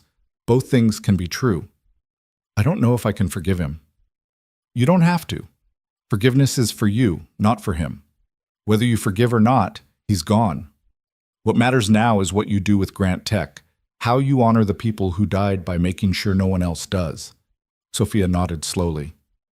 "I won't let them down. I promise." They sat in comfortable silence until the cold drove them inside. Two people who'd survived something that should have broken them, who'd found strength they didn't know they had, who'd learned that sometimes doing the right thing cost everything and was still worth it. The drive back to the city the next morning was quiet. Lena dozed in the back seat while Jack navigated familiar roads, each mile bringing them closer to normal life, to the routines and rhythms they'd left behind when this nightmare began. When they reached Sophia's mansion, Emma woke up and immediately hugged Lena goodbye, the two girls promising to have playdates soon, to work on school projects together, to be friends beyond the trauma that had brought them together. Sophia walked Jack to his truck, her hand briefly touching his arm. "Thank you for everything, for saving us, for believing in us, for giving me a chance to be better than I was." "You were always better than you thought," Jack said. "You just needed a reason to prove it." He drove home with Lena, who was fully awake now, asking questions about what would happen next, whether the bad people were really gone, whether Daddy was going to be okay. Jack answered honestly. Yes, the bad people were gone. Yes, Daddy would be okay. Yes, things would return to normal, though it might take time. What he didn't say was that he'd carry yesterday with him forever, that he'd see Reynolds' face in dreams, would wonder if there'd been another way, would question if the violence could have been avoided. But he'd also carry the memory of Lena safe in his arms, of Emma's laughter in the kitchen, of Sophia's promise to rebuild her company into something worth believing in. In the end, that had to be enough, because it was all they had, and sometimes all you had was everything that mattered. 3 months later, Jack stood in front of what had once been Building C, watching construction crews install new ventilation systems and replace equipment that should have been retired years ago. The building had been gutted and rebuilt from the foundation up, every system inspected and certified, every safety protocol reviewed and strengthened. It was costing Grant Tech millions of dollars, and the company's stock had taken a significant hit when the full scope of Reynolds' corruption became public. But no one had died in those 3 months. Not a single accident, not a single preventable injury, not a single worker sent home with exposure to chemicals that shouldn't have been in the facility. That was worth more than any stock price. Impressive, isn't it? Morrison appeared beside him carrying a tablet that showed the renovation schedule. The floor supervisor had been promoted to safety operations manager, one of Jack's first decisions when he'd taken over as director. We're ahead of schedule. New equipment arrives next week, and we should have full production capacity restored by end of month. And the workers? How are they adjusting to all the changes? Morrison smiled. Are you kidding? Morale's higher than I've seen in a decade. People actually feel safe coming to work. They know someone's looking out for them now, that profit isn't the only thing that matters. He paused. Jack, I've worked in manufacturing for 20 years. I've never seen a company prioritize safety like this. What you and Ms. Grant are building here, it's special. Jack accepted the compliment with a nod, though part of him still struggled with his new role. He wasn't used to having an office, to wearing business casual instead of coveralls, to sitting in meetings where his opinions actually shaped policy. But he was learning, adapting, using his platform to make changes that mattered. His phone buzzed with a text from Sophia, board meeting in 20 minutes. Need you there. Jack excused himself from Morrison and made his way to the executive building, a structure he'd once only entered to fix broken equipment. Now he had an office on the third floor with his name on the door and a view of the manufacturing campus he was working to transform. The boardroom was already filling when Jack arrived. Men and women in expensive suits, some supportive of Sophia's new direction, others openly hostile to changes that were cutting into profit margins. Jack took his seat at the table, directly to Sophia's right, a visible symbol of her commitment to safety over shareholder returns. Sophia called the meeting to order, her voice carrying the authority of someone who'd survived an assassination attempt and come out stronger. Thank you all for coming. I know some of you have concerns about our recent expenditures and the impact on quarterly earnings. Jack, would you walk the board through the safety improvements we've implemented? Jack stood, pulling up a presentation on the screen behind him. For the next 15 minutes, he detailed every change: new equipment, updated protocols, mandatory safety training, independent oversight committees, worker advocacy programs. He showed accident statistics that had dropped to near zero. He showed employee satisfaction scores that had increased by 40%. He showed productivity numbers that, despite the doomsayers' predictions, had actually improved because workers who felt safe worked better. When he finished, one of the board members, a venture capitalist named Hammond, who'd been vocal in his opposition, raised his hand. Mr. Miller, these improvements are admirable, but they're also expensive. We've spent over $60 million in 3 months. Our stock is down 18%. At what point do we acknowledge that this level of investment in safety is simply not sustainable? Jack met Hammond's eyes without flinching. Mr. Hammond, Charles Reynolds' corruption and negligence resulted in at least 4 confirmed deaths and countless injuries. The lawsuits from those deaths alone would have cost the company over $100 million plus immeasurable reputational damage.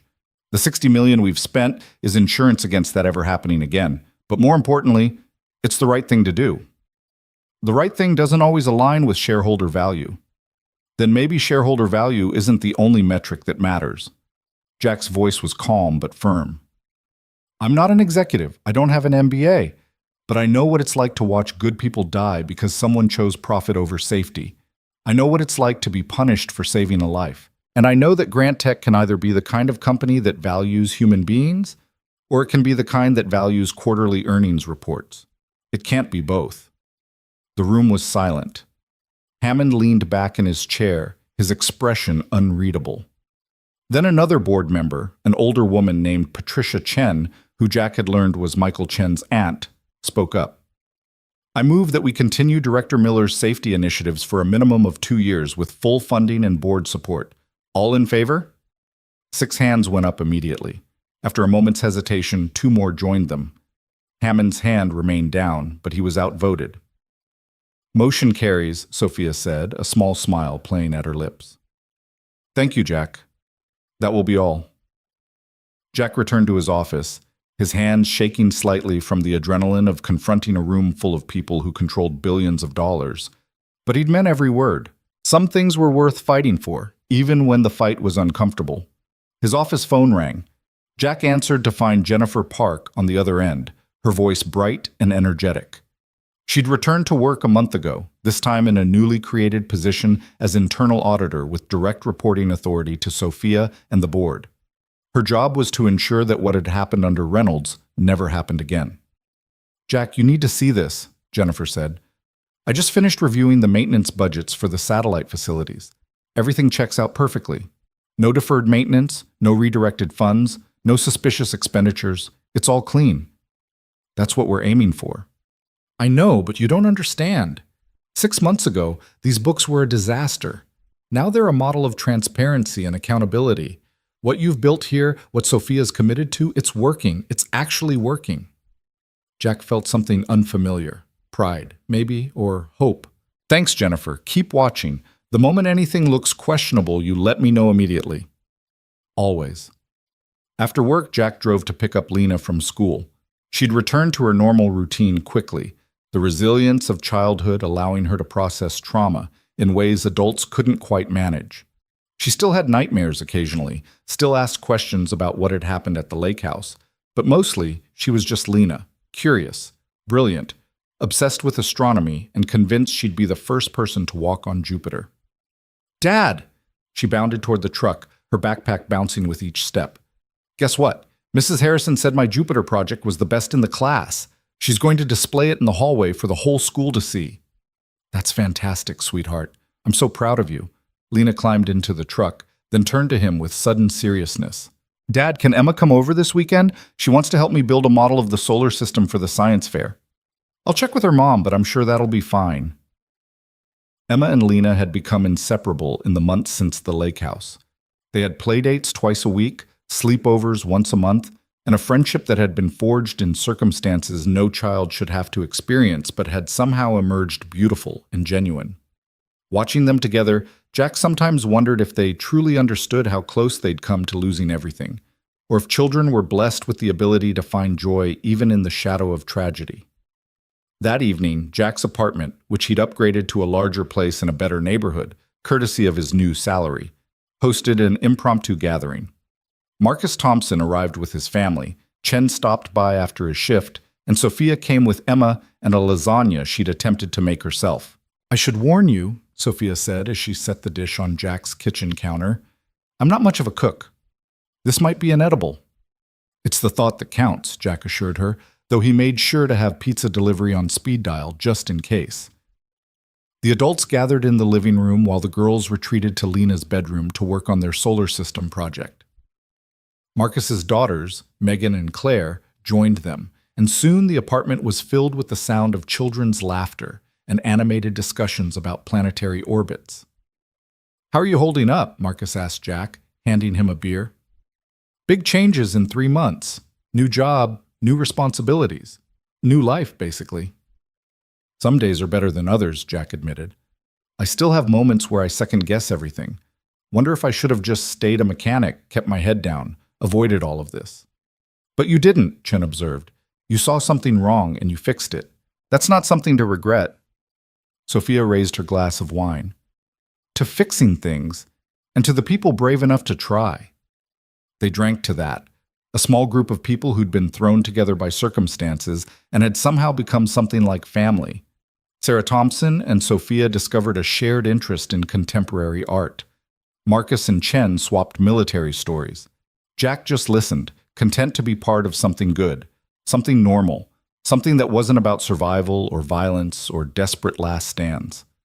Later, after the Thompsons had left and Chen had headed home, Sophia helped Jack clean up while the girls continued their project. They worked in comfortable silence, loading the dishwasher and wiping down counters with the easy rhythm of people who'd learned to trust each other completely. "I got a call from Agent Reeves today," Sophia said as she dried a plate. "The trials for Reynolds' tactical team are scheduled for next month. She wants both of us to testify." Jack had been expecting this. The legal aftermath of that day at the lake house had been complex, multiple agencies involved, overlapping jurisdictions, questions about use of force and self-defense. But ultimately, every investigation had concluded the same thing: justified actions in defense of innocent lives. "How do you feel about testifying?" Jack asked. "Nervous, angry, relieved that it's almost over." Sophia set down the plate and turned to face him. "Jack, I've been thinking about something. about what happens after the trials, after all of this is finally finished. What's that? I want to create something permanent, something that ensures what we went through, what those 4 workers and their families went through, never happens again. Sophia's eyes were bright with purpose.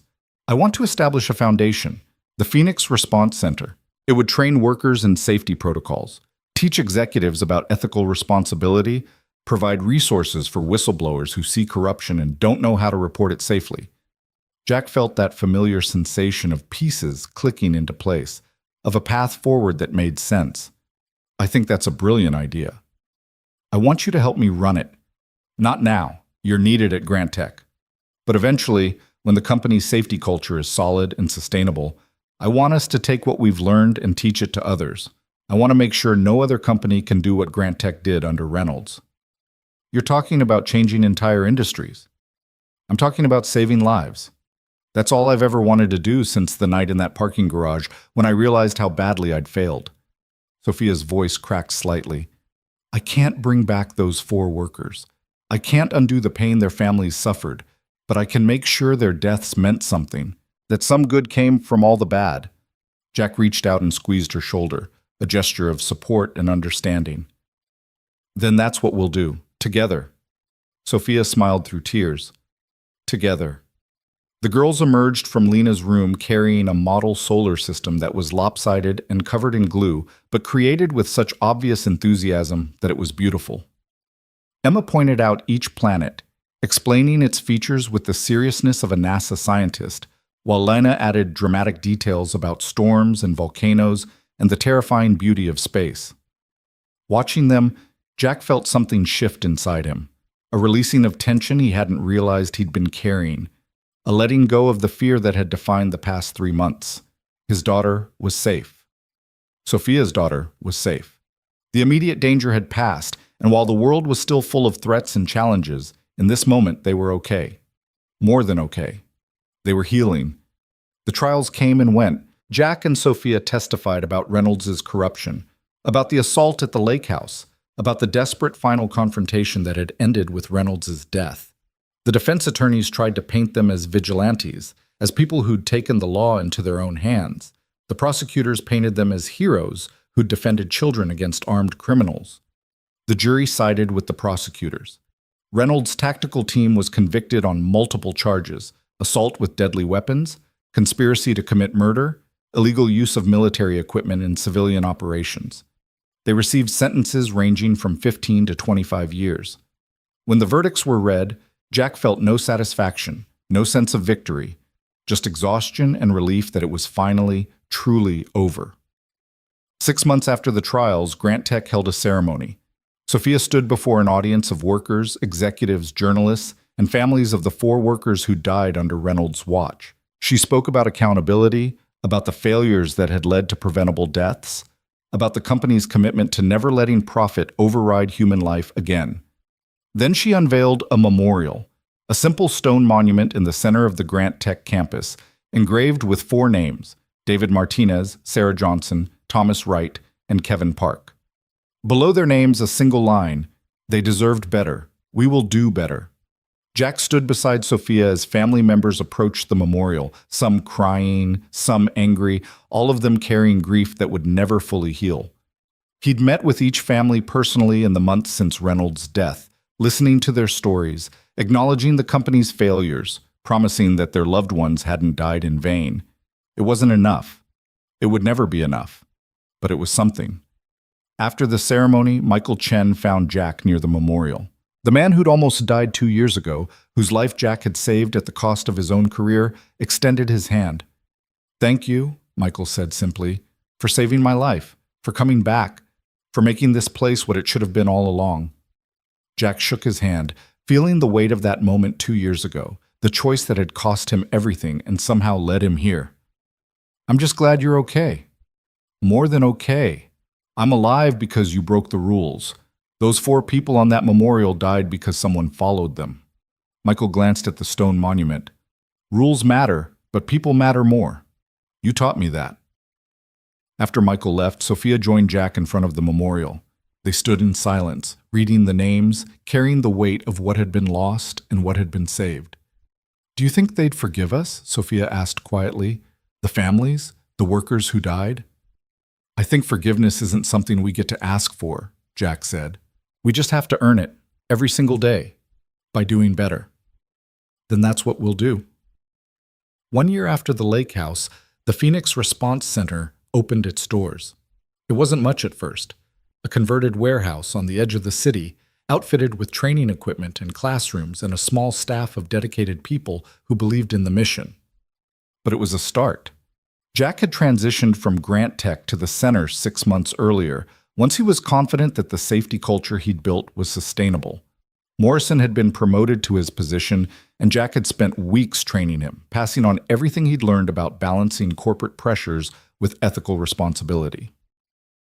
The center's first training class consisted of 20 workers from various industries: manufacturing, construction, chemical processing. Jack and Sophia taught them about recognizing safety violations, reporting corruption, protecting themselves legally and physically when they blew the whistle on dangerous practices. On the last day of training, one of the students, a woman named Rosa, who worked in a textile factory, raised her hand. "Mr. Miller, what you did, standing up to Reynolds and exposing the corruption at Grant Tech, that took incredible courage. How do we find that kind of courage when we're just ordinary people trying to keep our jobs?" Jack thought about that question for a long moment before answering. "I'm not courageous, I'm just stubborn and maybe a little stupid. But here's what I've learned. You don't need to be a hero to do the right thing. You just need to be willing to take one step forward, even when you're scared. You take that step, and then another, and another, and eventually you look back and realize you did something that mattered. But what if taking that step cost you everything? Your job, your career, your safety? Then you decide what matters more. Your temporary comfort or someone else's life? Because that's what it comes down to. When you see something dangerous and you stay silent, you're making a choice that someone else might pay for with their life." Jack's voice was gentle but firm. "I'm not saying it's easy. I'm not saying there aren't real consequences. But I am saying that some things are worth fighting for, even when the fight is scary."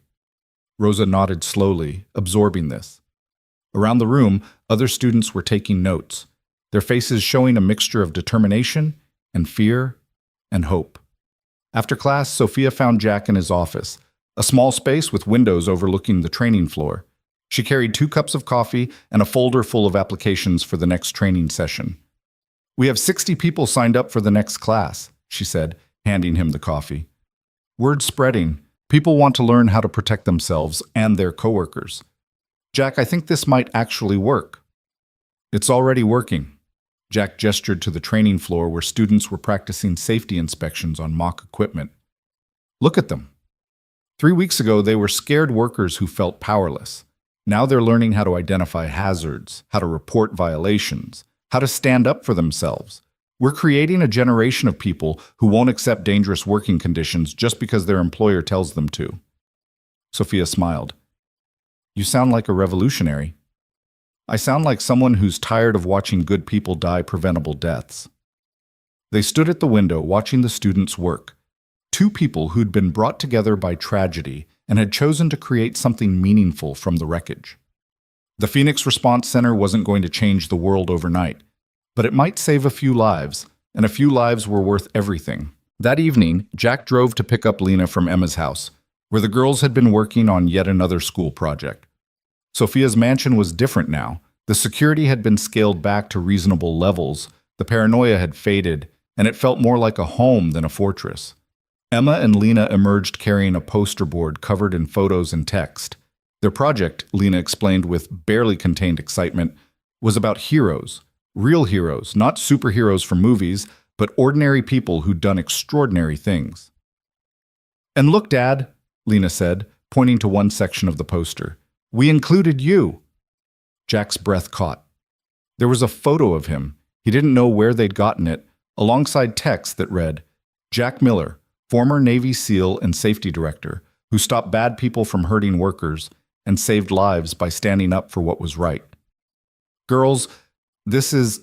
Jack struggled to find words. "This is wonderful. I'm honored to be on your hero poster." You're our hero, Emma said simply. You saved my mom. You saved me. You saved lots of people. We save each other, Jack corrected gently. Your mom is just as much a hero as I am. She had the courage to investigate corruption even when it was dangerous. She chose to do the right thing even when it cost her company money. That takes real strength. Sophia appeared in the doorway, her eyes suspiciously bright. Are you making me cry in front of the children, Jack Miller? Just stating facts. The girls insisted on showing off their entire project. Heroes from history, heroes from their community, heroes who were teachers and firefighters and doctors.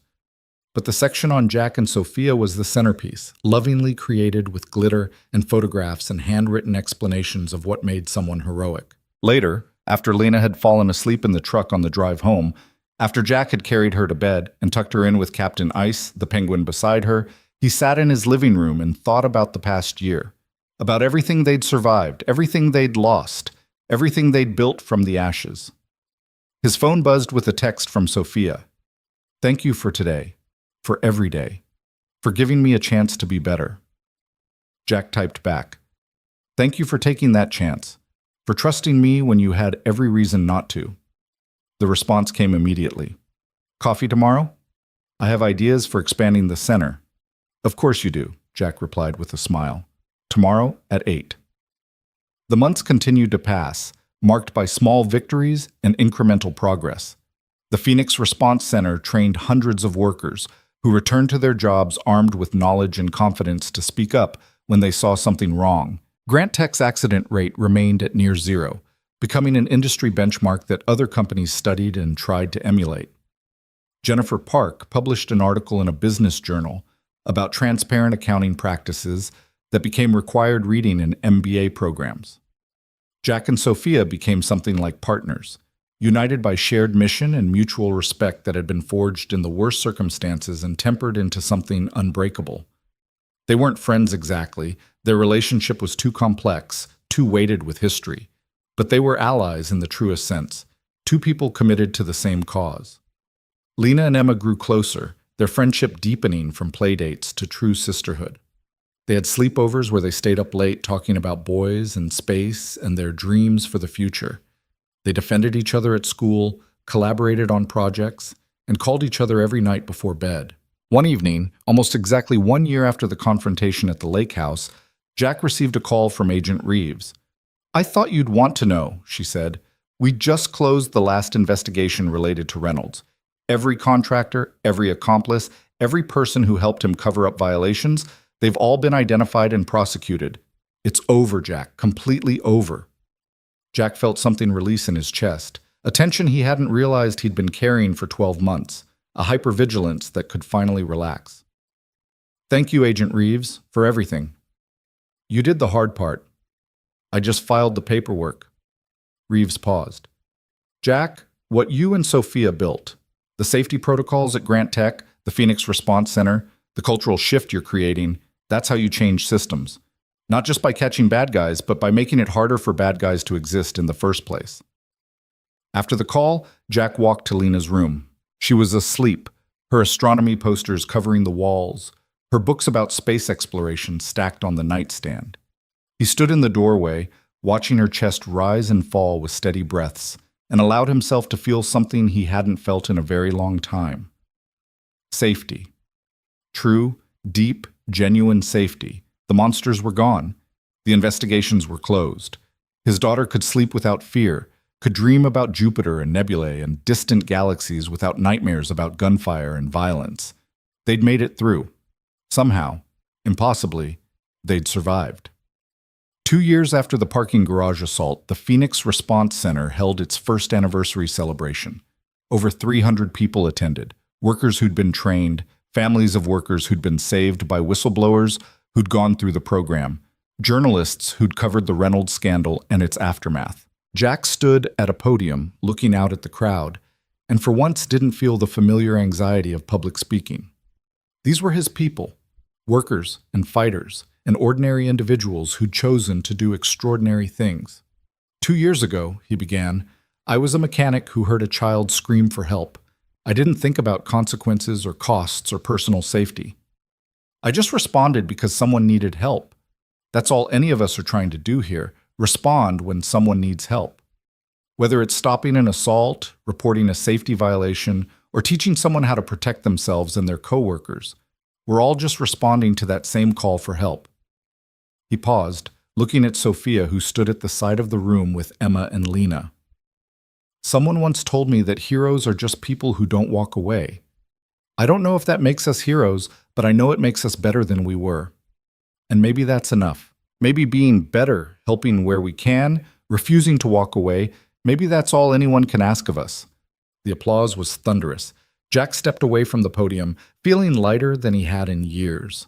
After the celebration, after the crowds had dispersed and the center had emptied, Jack found himself alone with Sophia on the rooftop of the converted warehouse. The city spread out before them, millions of lights representing millions of lives, each one valuable, each one worth protecting. "We did it," Sophia said softly. "We actually did it. We stopped Reynolds. We changed Grant Tech. We created something that's going to save lives for years to come." "You did it," Jack corrected. "I just helped."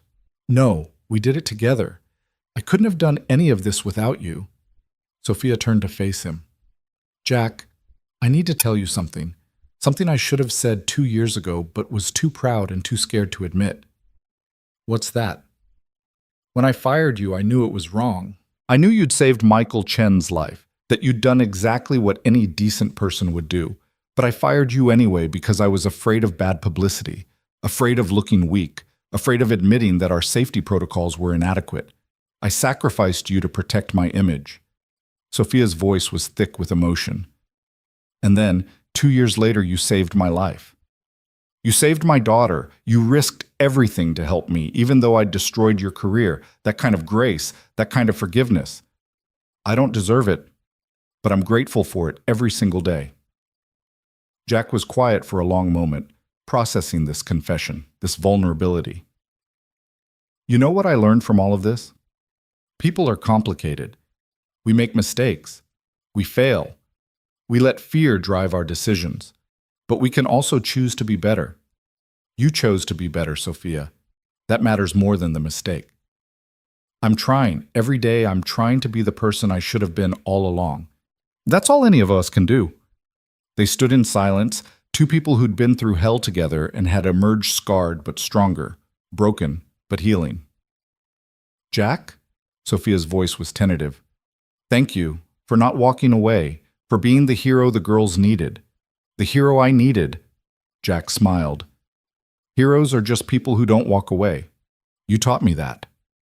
"No," Sophia said, smiling through tears. "You taught me that. I just wrote it down." 3 years after that night in the parking garage, on a crisp autumn evening when the leaves were turning gold and the air smelled of wood smoke and possibility, Jack returned home to find an envelope waiting for him. Inside was an invitation, Emma's 8th birthday party, with a handwritten note from the birthday girl herself. "Dear Mr. Jack, you have to come to my party because you and Lena are family now. Mom says families are the people who stay with you when things are hard. You stayed. That makes you family. Love, Emma. P.S. There will be cake." Jack read the note 3 times, each time feeling something shift in his chest.